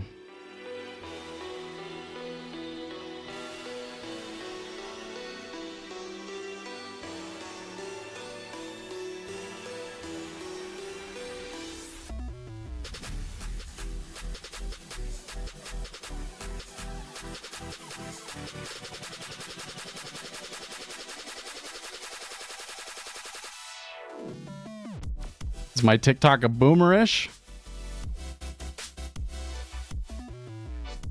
I have absolutely so can I be honest with you? A complaint that I have.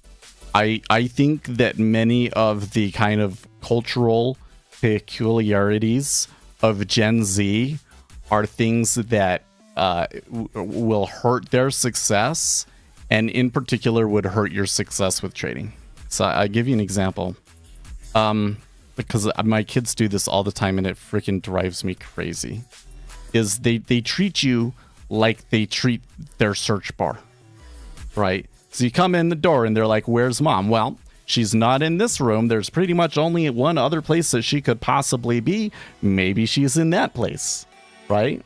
But they're so used to whatever piece of information that it is that I need, I just need to ask the search bar and it will immediately give it to me, that I never have to put any effort into thinking or figuring things out by myself.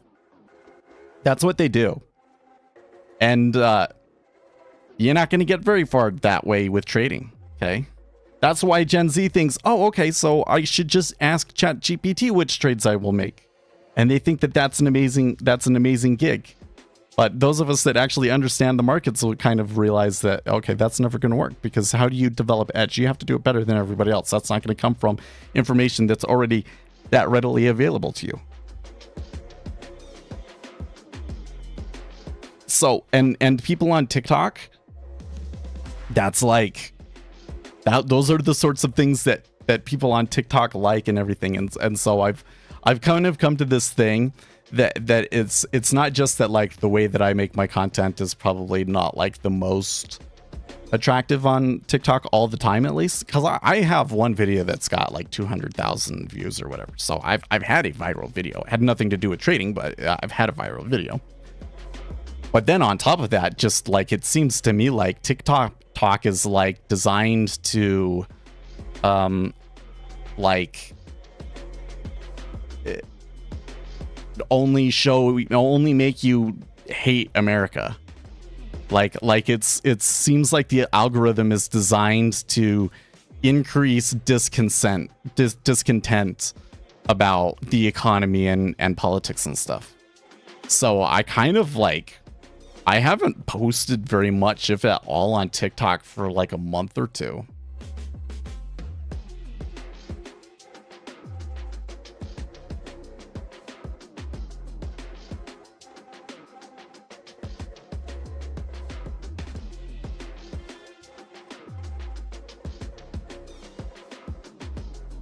All the MZ generations, people mistake that the informations are so easy to access.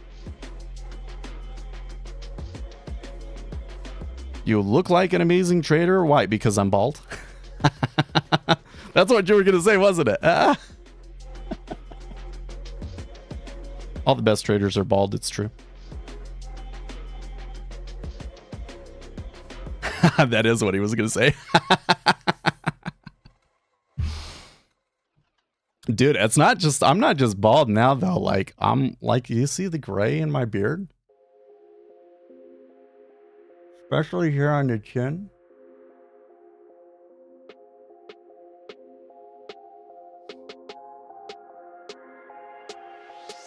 Oh, I definitely have hair. Okay. It migrates, right?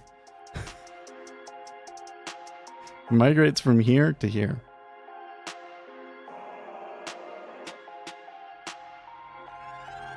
Makes it feel like you're working in it.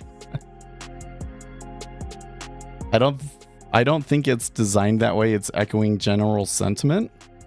By the way, I haven't seen you in a while, Valerie. Nice to see you. Well, I'm not convinced. I'm honestly, so here's the thing. Is like, if I'm going in and I see stuff that is like real analysis, because every once in a while I'll see some people that will tell you like real stuff about businesses that they're seeing and trends and things like that. And like digging through data and showing you all of these different data points that are interesting and stuff. There's a bunch of people that are like political hacks that will show you these charts that are always have like, Like they'll show you, oh, here's the average income and here's rents, but then one is inflation adjusted and one is not. So the difference between the two of them that you get is actually just inflation. For instance, you see that a lot. But there are some people that show good stuff and everything, and if I watch that content and I like that content, doesn't show me more. Meanwhile, there's like just straight up communists. Like there are some people on this app, on TikTok, that are straight up tankies. Okay. And TikTok loves to show them to me. I have zero interest in watching their content. Like the first time, okay, stopped, read the comments, debunked on my own mind what they were like. Went and looked at the data. Maybe I made a video about it. Sometimes I made videos about them. But, you know, and then I moved on. And then it keeps showing them to me. I don't want to see them. And I immediately swipe away and it doesn't show them to me. Whereas, like, you know, the hot chick that I discovered the other day, it doesn't show me them. What's with that? Telling you. I'm absolutely convinced that TikTok is designed to make people feel discontent about capitalism. Like it's propaganda from the Chinese government to try and decrease support for capitalism. Utterly convinced. I'm utterly convinced of it. I'm a little frustrated here. I would like to make a trade on Unity software. Kind of the sorts of plays that I would really like to make. It's going to cost me a little bit more than I think makes sense. Because to pay $3 for it basically means that if I want to say 33, it's got to get down to here, right? Like that's a pretty big gap on the recent volatility for it to make it in 2 months. Even though the stock is getting hammered today. So like if I had come in from the beginning and gone short 38 and just gone short instead of trying to use options, I suppose I would have made some money, but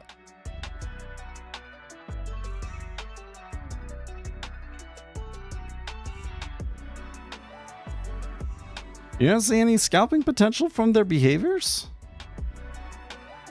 Okay, so I'll give you an example. Post strats. In a situation like right now, and you find a liquidity hole, you may find a place where there's kind of two liquidity holes next to each other, and you can kind of trade between the two of them, right? So I might be able to say, well, it's already kind of back there, but like when it was at 24, you could have said, I'll buy 24 and make it to 26, for instance, right? This is like, you see they're kind of the hole or two holes next to each other, and it gets a little bit too far out of the range, but it's not enough to push it out, then I just buy it and wait for it to go to the other side of that range. Now, this is like kind of a problematic trade because it'll work most of the time, but then when you get a breakout, you know, you're going to get your face ripped off. So, there's some risk to it, but most of the time it works. And especially if we go into like a low volatility regime, then that's like the only thing that you got, right? So that's one thing, for instance, that from the stylized behavior of markets that you could kind of pick up. And another one is, you know, just following the orders, like, so which way is cumulative delta going, and just go along with it. Which to some extent is what I'm doing, right? A lot of what I'm doing is I'm saying, okay, do I see a trend in cumulative delta? And if I see enough of a trend starting, I jump on board.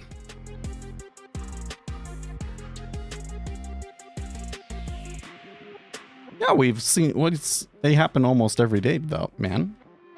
I don't think it's, you know, today is probably not the best example because you're going to have like a really active market. But you can still see them having formed in the past. I mean, the trick is you want to see them when they form, but you can definitely after the fact identify them right there. Right there and right there.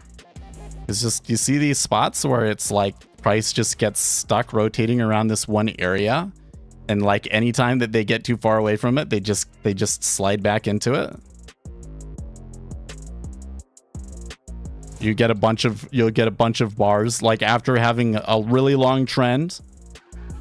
I think the thing that is really the dead giveaway, like the thing that you're really looking for, is you are getting a super strong trend, and then all of a sudden it just goes flat, and it's almost like night and day. Like before, it was this never stopping trend, and you're like, how far is this gonna go? This is crazy. I can't believe how fast it's going. I can't believe how much volume there is. I can't believe how far it's come. And then all of a sudden it's just like one tick range, and you're like, what? Why is it that as soon as I take a trade, it goes nowhere? Liquidity hole. And what does it look like on the DOM? Low resting liquidity over and over and over again. That, it ticks up, only 500 contracts bid. Ticks down, only 500 contracts offer. And it ticks back up and down dozens of times, and you never see more than 1,000 contracts put on.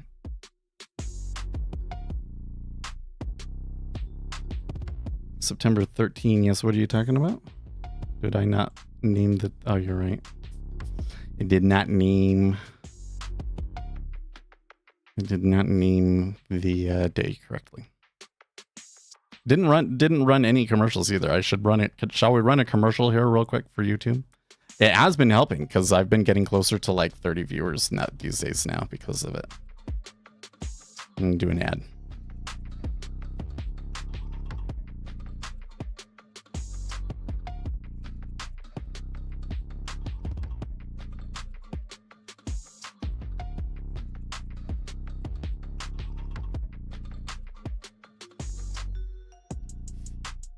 Kind of movement is your favorite?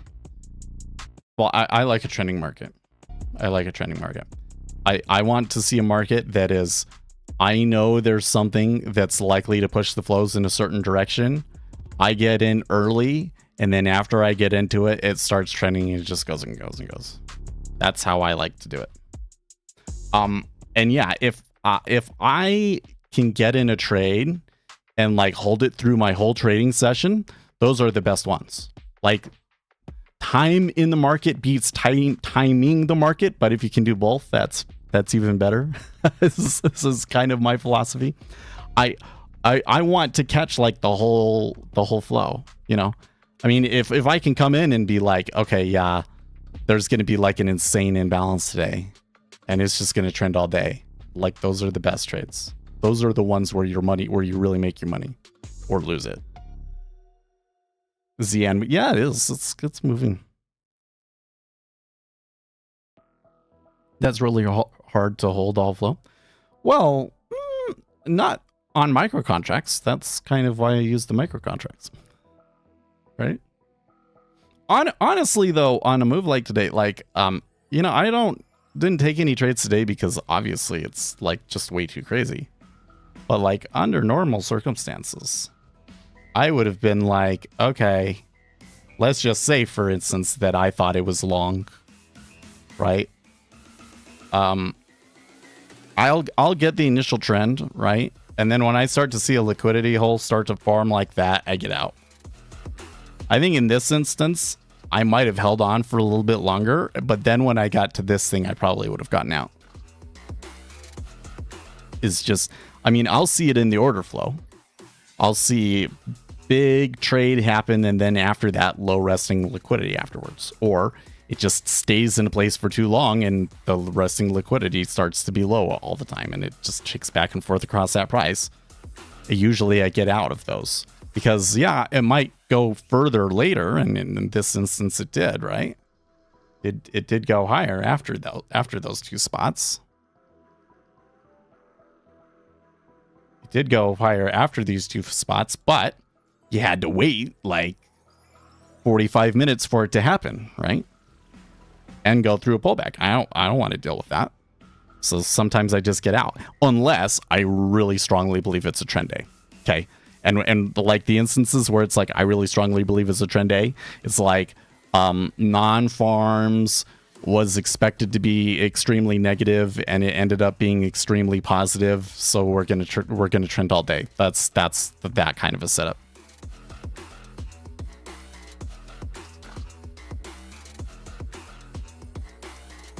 But I don't take a large position. I'm honestly trading like one micro contract usually, 1 or 2 micro contracts.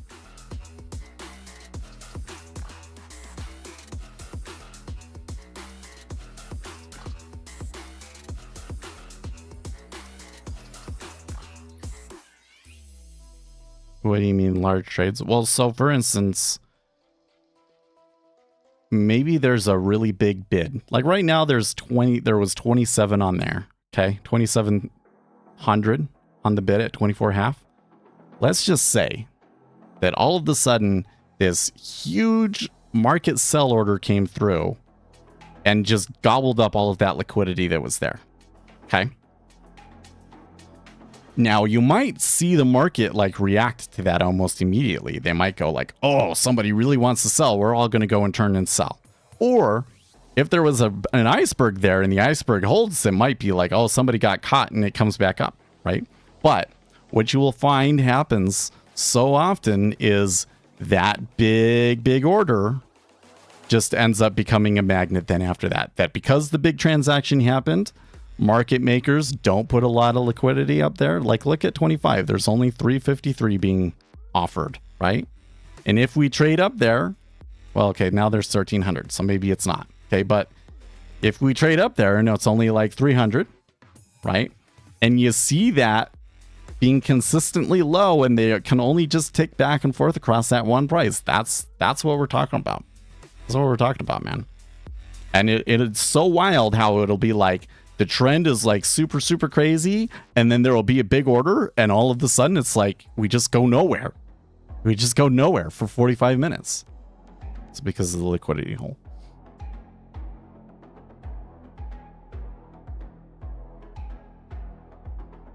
And those are great places to exit your trades because you're going to wait 45 minutes. And then after 45 minutes, is there going to be another leg or not? You maybe don't know.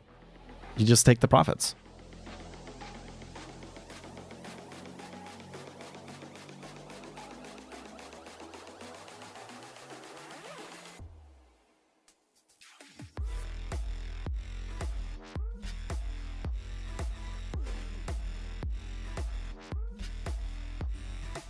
How does one scalp those large orders? Well, what I'm kind of trying to say is you don't, right? What I'm trying to say is when the big orders come out, that's when you take your exit, right? You're trying to predict the big orders. You get in before those happen. And then, we have the trend up and then those big orders start popping out. You get out. Okay.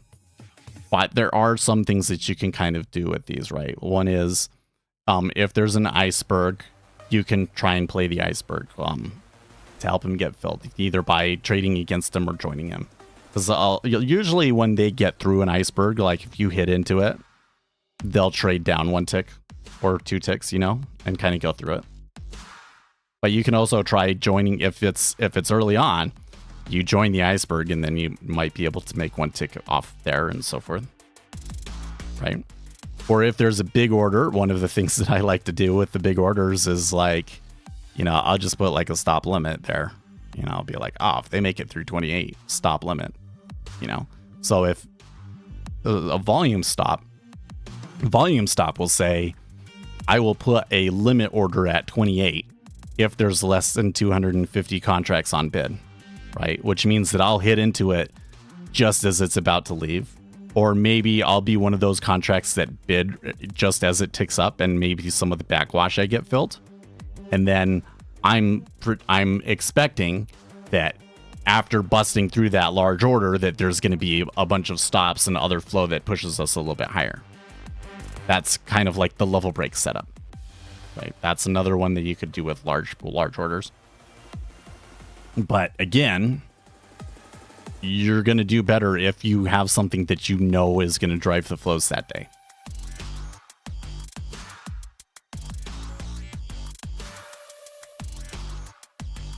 Just remember that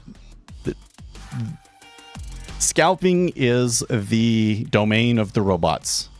It doesn't mean that it's impossible to have success with it and that you shouldn't try or anything like that, but it is very difficult because you have very stiff competition.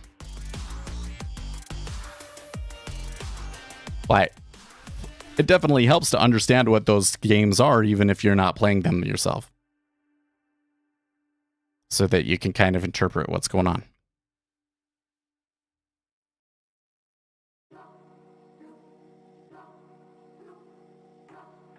So let's see here. What do we got? Is there anything interesting going on here? It looks like the dollar continues to just be like all over the place and zigzagging back and forth. Oil has been down today. I'm sorry. For those of you guys in oil here.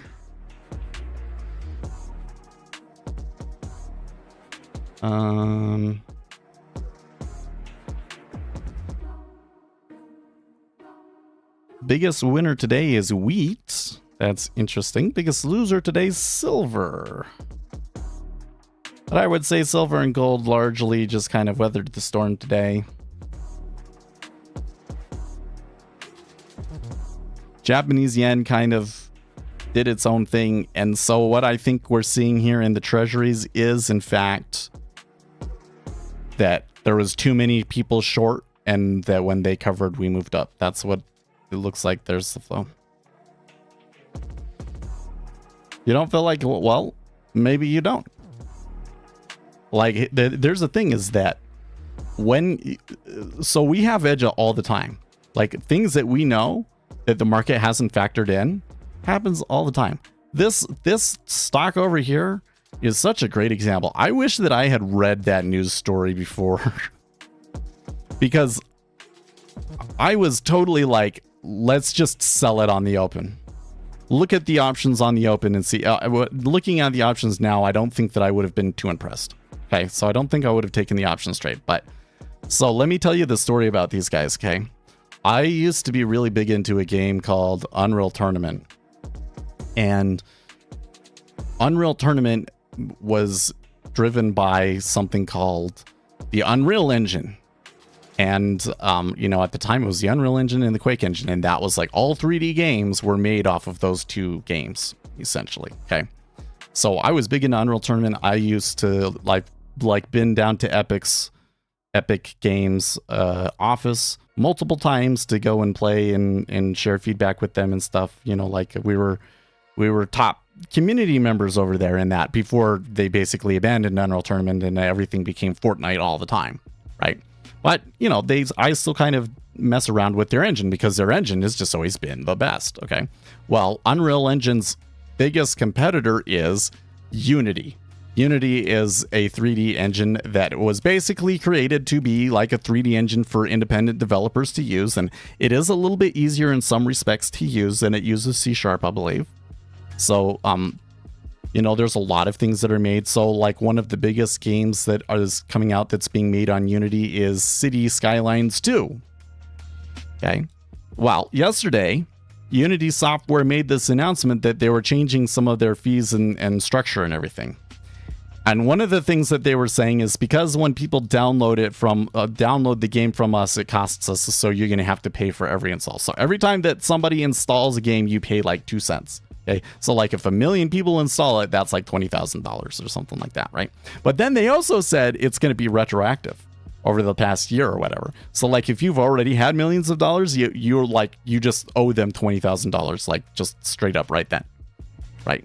And the developers did not like that at all, and all of the developers were like, "Well, I guess I'm not using Unity engine anymore," because.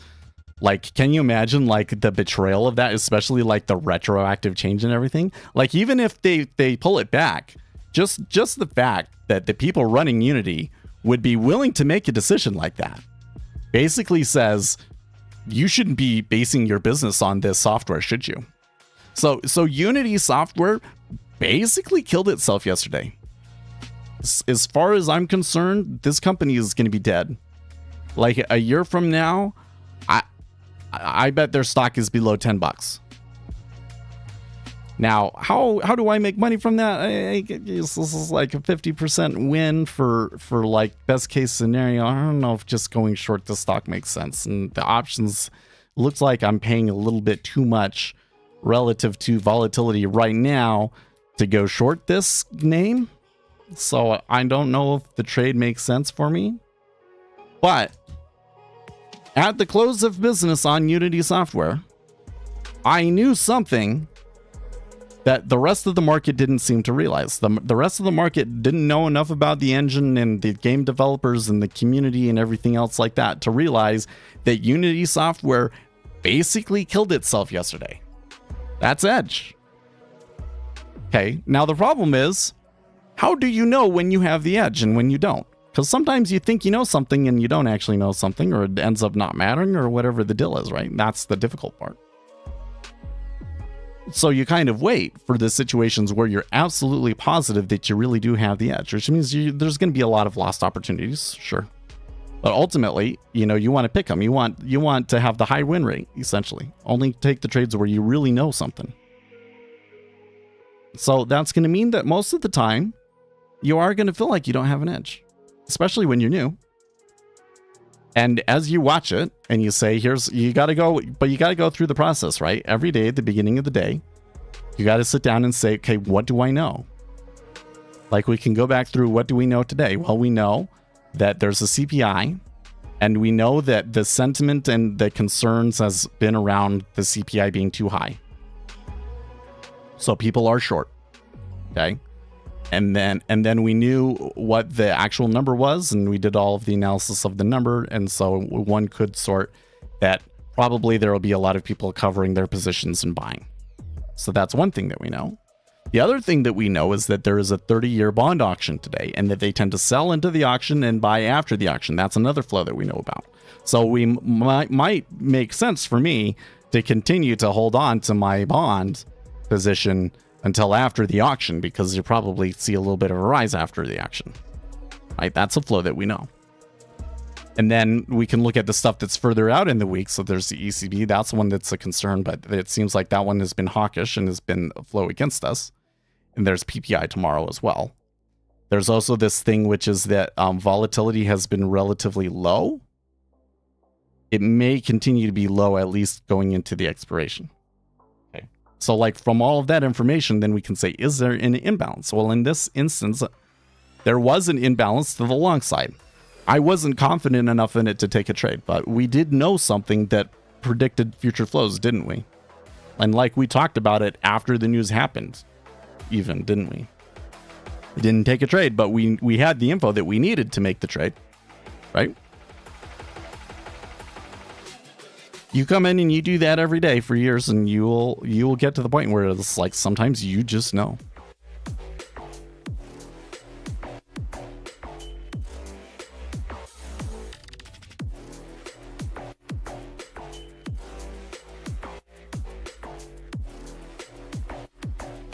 And part of the problem is that most of what other people teach you, and probably what you've been doing, has been watch a chart, look for a pattern, etc., etc., etc., right? And so you're basically have to like completely rewire your brain to see the world with this different model that I'm giving you. So it takes time. You're not going to understand it at first.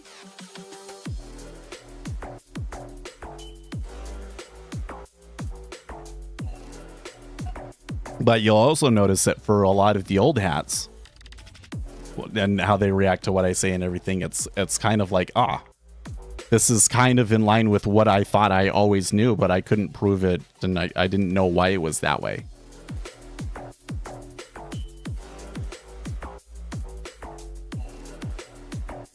Most profitable trader that you know is only using dumb. Well, be careful with that, because whoever's like your most consistent, most profitable trader, they're probably the next guy to blow up, right? Yeah, if you need to post links and stuff, you can do that on Discord, assuming that you've been verified. But once I see you start chatting over there, I'll give you the permission so that you can post links and so forth. Oh, disappointed. It looks like it's coming back quite a bit, though.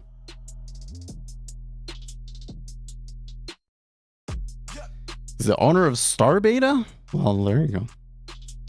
But is he really actually using, because that's the thing, is like, how much is he using the DOM and how much is he using the other things that he knows about the market to interpret what he's doing, right? I've often found that many successful traders don't even realize where they're getting their edge from. So I've had a couple of guys that, you know, they're like, oh, I traded the charts, and then when you watch them trade, I'm like, you're not trading the chart, because you just did the exact opposite of what you said that you do. Like, you saw this pattern and everything, but then you traded against the pattern because of, you know, information that you knew about the market, and you're just kind of suppressing it. So isn't that so weird? So if you can just do it, if you just understand that and do it explicitly, how much better of a chance do you have of being successful? That's what I see. I'm gonna close this window because I'm just gonna be tempted to do something. I don't think that there's actually an opportunity there for me, at least not now. I think in the long run that Unity is probably gonna die. He always said a trader should never stop researching anything. There you go. Well, if he's doing options, I tell you what, one of the best edges that you can get is, you know, some sort of an arbitrage. I saw a video from a guy on TikTok the other day that he basically was like, well, the way that I take the trade is like I calculate what the currency should be worth, and then if the price is you know, greater or less than that plus the cost of doing a transaction, then I take the trade. I was like, that's exactly the way that we should, that's one of the best ways to trade. Except for, how are you calculating what the currency should be worth? That sounds sketchy.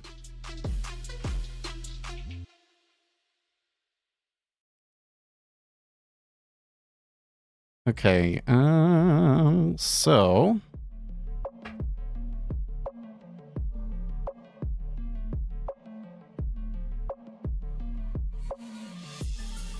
oh, that's right, I have all these windows open about the alien thing.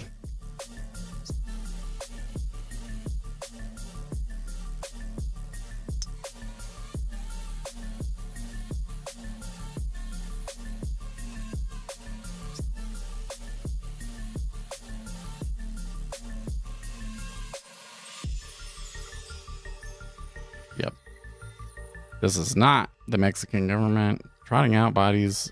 It has researched and verified, but a long established, highly controversial case that has a ton of detractors. Yeah. Yep.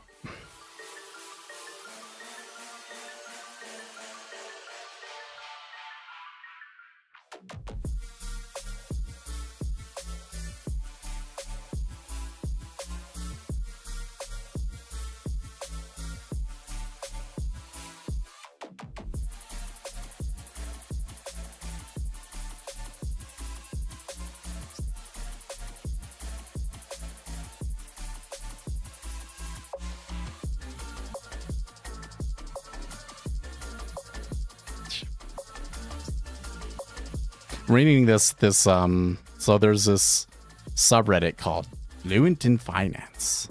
I think it must be the finance newsletter. It must be like I don't know, but it's like a whole community. And the people that post there are not fluent in finance. They just aren't. So this one person posted, look, here's this thing showing you like the median income versus like the rent and what it was, and like people in 1980 we're only paying 5.7% of rent. Absolute rubbish. Absolutely not true. It was more like 17-20%. Okay, they're just posting like straight up disinformation, and I see that so much on that subreddit. This guy is pointing that out, and I totally agree with him.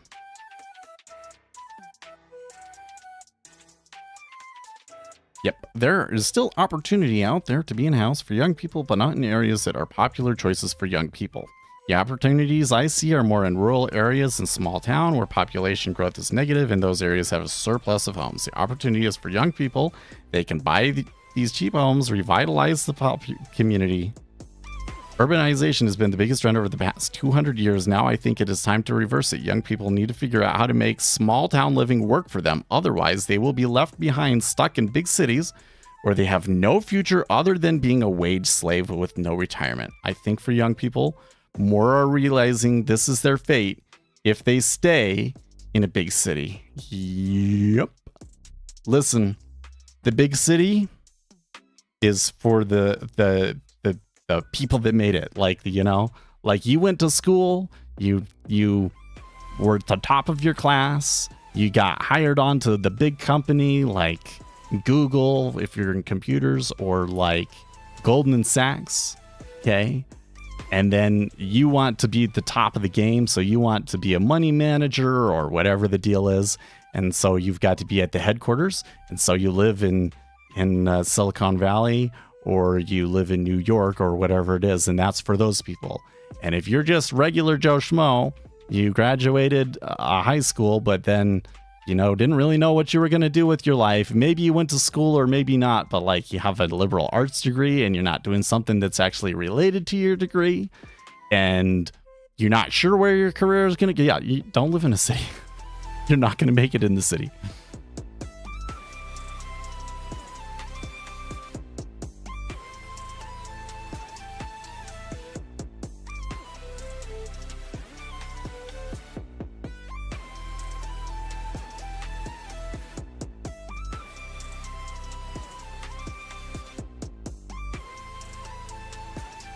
The first comment in there is, but what opportunities other than cheap houses? Well, remote work, my friend.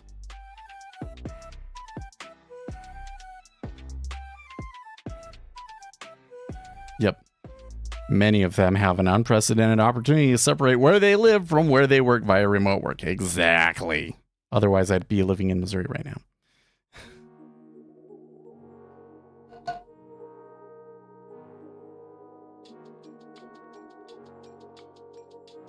Well, here's the thing that I think that young people need to the conclusion they need to make, that many millennials are starting to make, and Gen Z have not figured out at all. Okay, all that stuff you see on TikTok, these people flaunting their wealth or partying, doing all that sort of stuff, it's an illusion. It's an illusion created to enslave you. It's an illusion to try and drive you towards spending all of your money, chasing this lavish lifestyle that they think, that they tell you that you can achieve or that you should be achieving, instead of saving your money and being smart with it.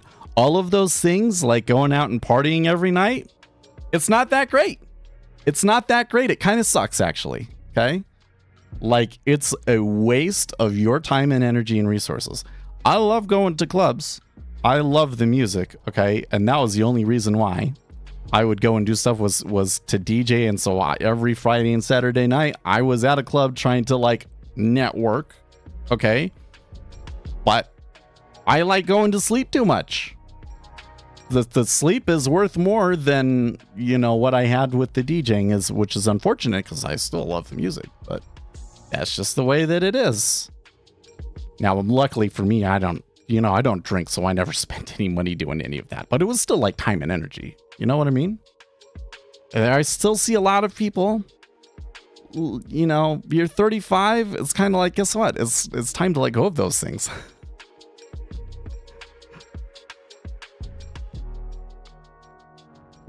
Yep, I'm already married. So this is another secret that I think that Gen Z in particular is really being fooled on, okay? Because I see so many people, they're like, oh yeah, I'm not ready to get married, I'm not rich enough yet. Dude, that's not the way to do it. Let me tell you something. Being successful and having, discretionary income to spend on your hobbies and keep yourself interested, it's easy, okay? If you're on your own, you're smart with your money, okay, and you have a real career that actually has opportunity for advancement, okay, you can do it. And it's actually, that's the easy thing, okay? But you'll also always be held back, okay? The hard thing is getting married and accomplishing all of those things together with another person. It is harder. Teamwork is harder than working alone. It is. Teamwork is harder than working alone, but your ceiling is higher. What you can achieve together with other people is greater than what you're ever going to achieve alone. And what you will achieve as a married person will be greater than anything you will ever achieve as a single person. I guarantee it.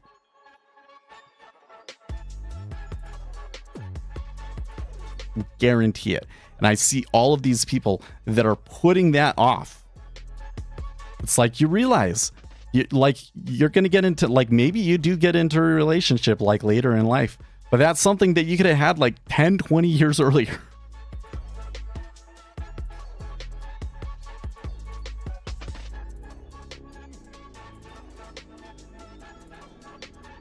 I think many girls think that trading is just gambling. Well, for most people it is though, right? I mean, my wife kind of understands that it's just a hobby. As long as I'm not blowing thousands of dollars on it, it's fine. Other than that, she doesn't really care too much about it. Of course, that the day that I get that options trade that makes me $100,000 or whatever, then maybe she'll care. Right?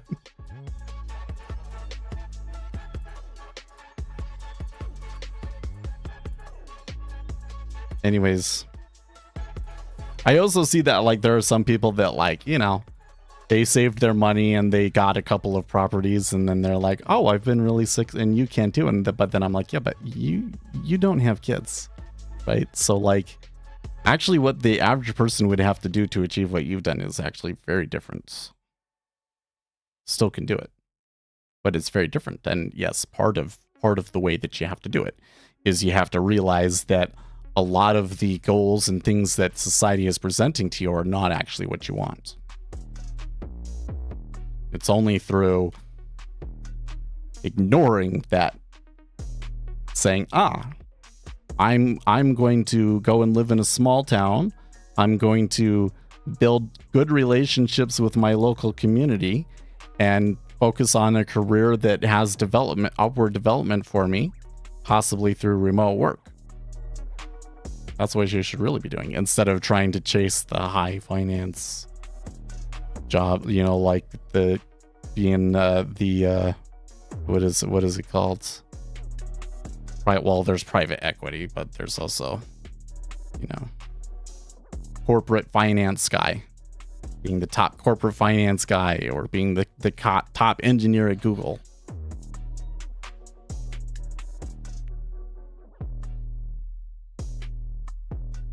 Over 50% of women over 30 in Western countries are childless and unmarried today. Really? Wow. You know what though? In your 30s, I'm not sure if that statistic is as meaningful as it might seem. I want to know, once we get to women over 40 or women over 50, the number that are childless, that's when it's going to be like, okay.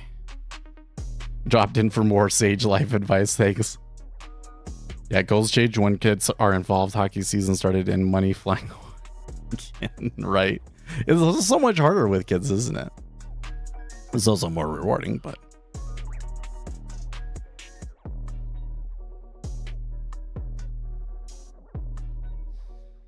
Wow, breaking. Pornhub exec caught on camera admitting rapists and traffickers use Pornhub loophole to make a lot of money. Jeez.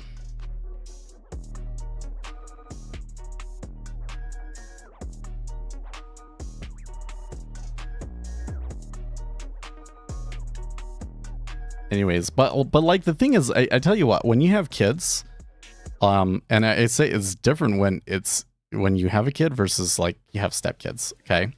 Because like there's something about being around a pregnant woman that like changes your hormones or something. Like there are like actual real changes in your body and your mind when it happens. You will think differently. You still retain everything that you knew and had from before that, but you gain this new network and way of looking at things as well. There's a reason why married people on average tend to make more. Okay, and it's not just that it's the successful people tend to have children. Even when you like adjust for those factors and everything, there's a substantial amount of evidence to suggest that the mere act of getting married tends to make you more successful. That there are things about being married that tends to drive you towards success.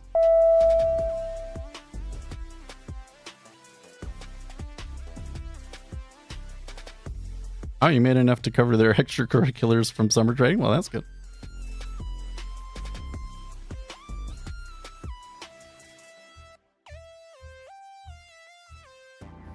I don't know. Is what I experiencing the same as every generation? That they look at the generations behind them in the ways that they're different and they're concerned for them? Probably it is.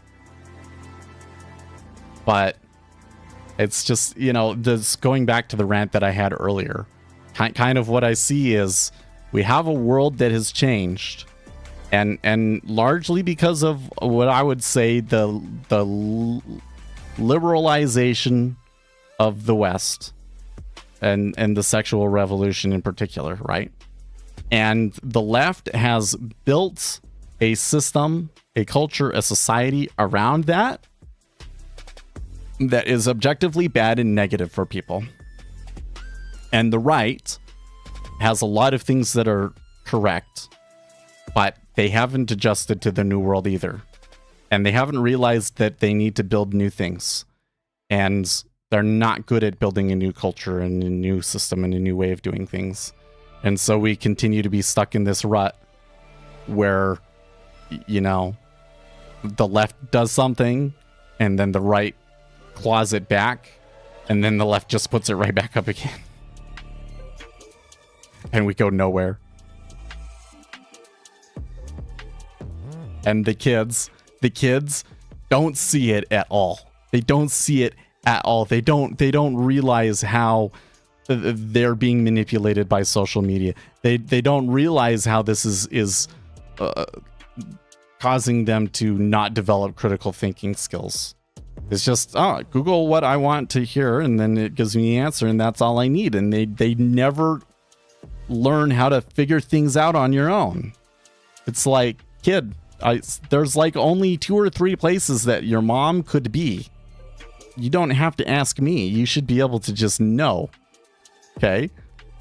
I just walked in, so the car is in the garage. I know the car is there. I know that she's not downstairs. She must be upstairs, and there's only one. That's the only other place she would be. Think.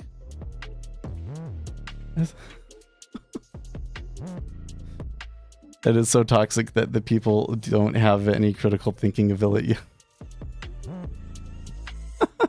You know what? So I haven't talked about it a whole lot, but I did change jobs recently, and one of the things that they did for the job is they have like this test that you take that I think that part of it is to test your programming skills and everything. But but it also just kind of tests like your problem solving and thinking in general. Okay, was my job. I'm a site reliability engineer.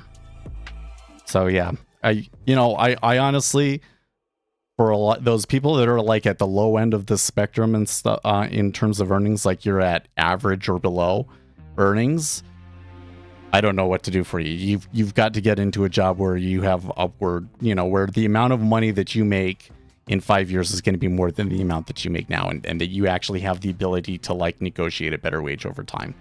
That's like a must, because otherwise you just get left behind by inflation and everything that you make just evaporates away, right? Whereas if you have the ability to renegotiate your salary, then it's like, okay, I can take on a bunch of debt now, and then I'm going to make more in 5 years anyways, so it doesn't matter. And that's how I did it. Anyways. So they give you this test, okay? And like the third portion of the test was basically just testing logic. And I got, they ask you 5 questions and I got 5 out of 5 afterwards. Like, but the whole time I'm like second guessing it because I'm like, these questions are just so easy and stupid. Like they would give you a couple of pieces of information and then they would say, which of the following things are are true or not true or whatever, right? And there would be all sorts of assumptions that are like, yeah, I could see somebody saying that, but there's nothing in the information that's been given to us to suggest that that's true, right? And it was just all about using logic and being able to filter out irrelevant information. And it was just so stunning to me that's something that just seemed like so stupid and simple that a lot of people actually really struggle with. And I'm sure that a lot of younger people really struggle with. Do you study the no, not really. I know probably more about psychology and sociology sort of stuff than the average person. Like when I was in school, all of my extracurriculars were in psychology. My wife was a psychology major, but I don't study the DSM. Unless there's a specific, I've learned a lot about ADHD and autism because I think my son has autism and I have ADHD, so. Hetty says, and it's an automatic note for those that got it wrong. I guess. I think that a part of it is that I am a more logical person than your average person because I'm on the ADHD medication and that suppresses your limbic system and your emotions. And also because that executive functioning portion of your mind is a little bit slower, your mind tends to focus and put its effort towards developing those logical circuits more. And so it's probably a little bit more developed in me than other people. So maybe it's just me that it's so stupid easy. Well, that's one of the things that I think a lot of people don't. Like the Dunning-Kruger thing, where, stupid people have confidence. That's not the actual takeaway that you should be getting from that study. The actual takeaway from that study is that effort is what makes you smart. Like, it's having to sit down and constantly think things through and constantly have to problem solve and have a hard time with it and pushing yourself constantly. That's what makes you smart. That's why you get so many people that are famous or that came from money that are just incredibly stupid because they never had to struggle or work for anything in their life, and so their brain doesn't develop as well because they don't use it.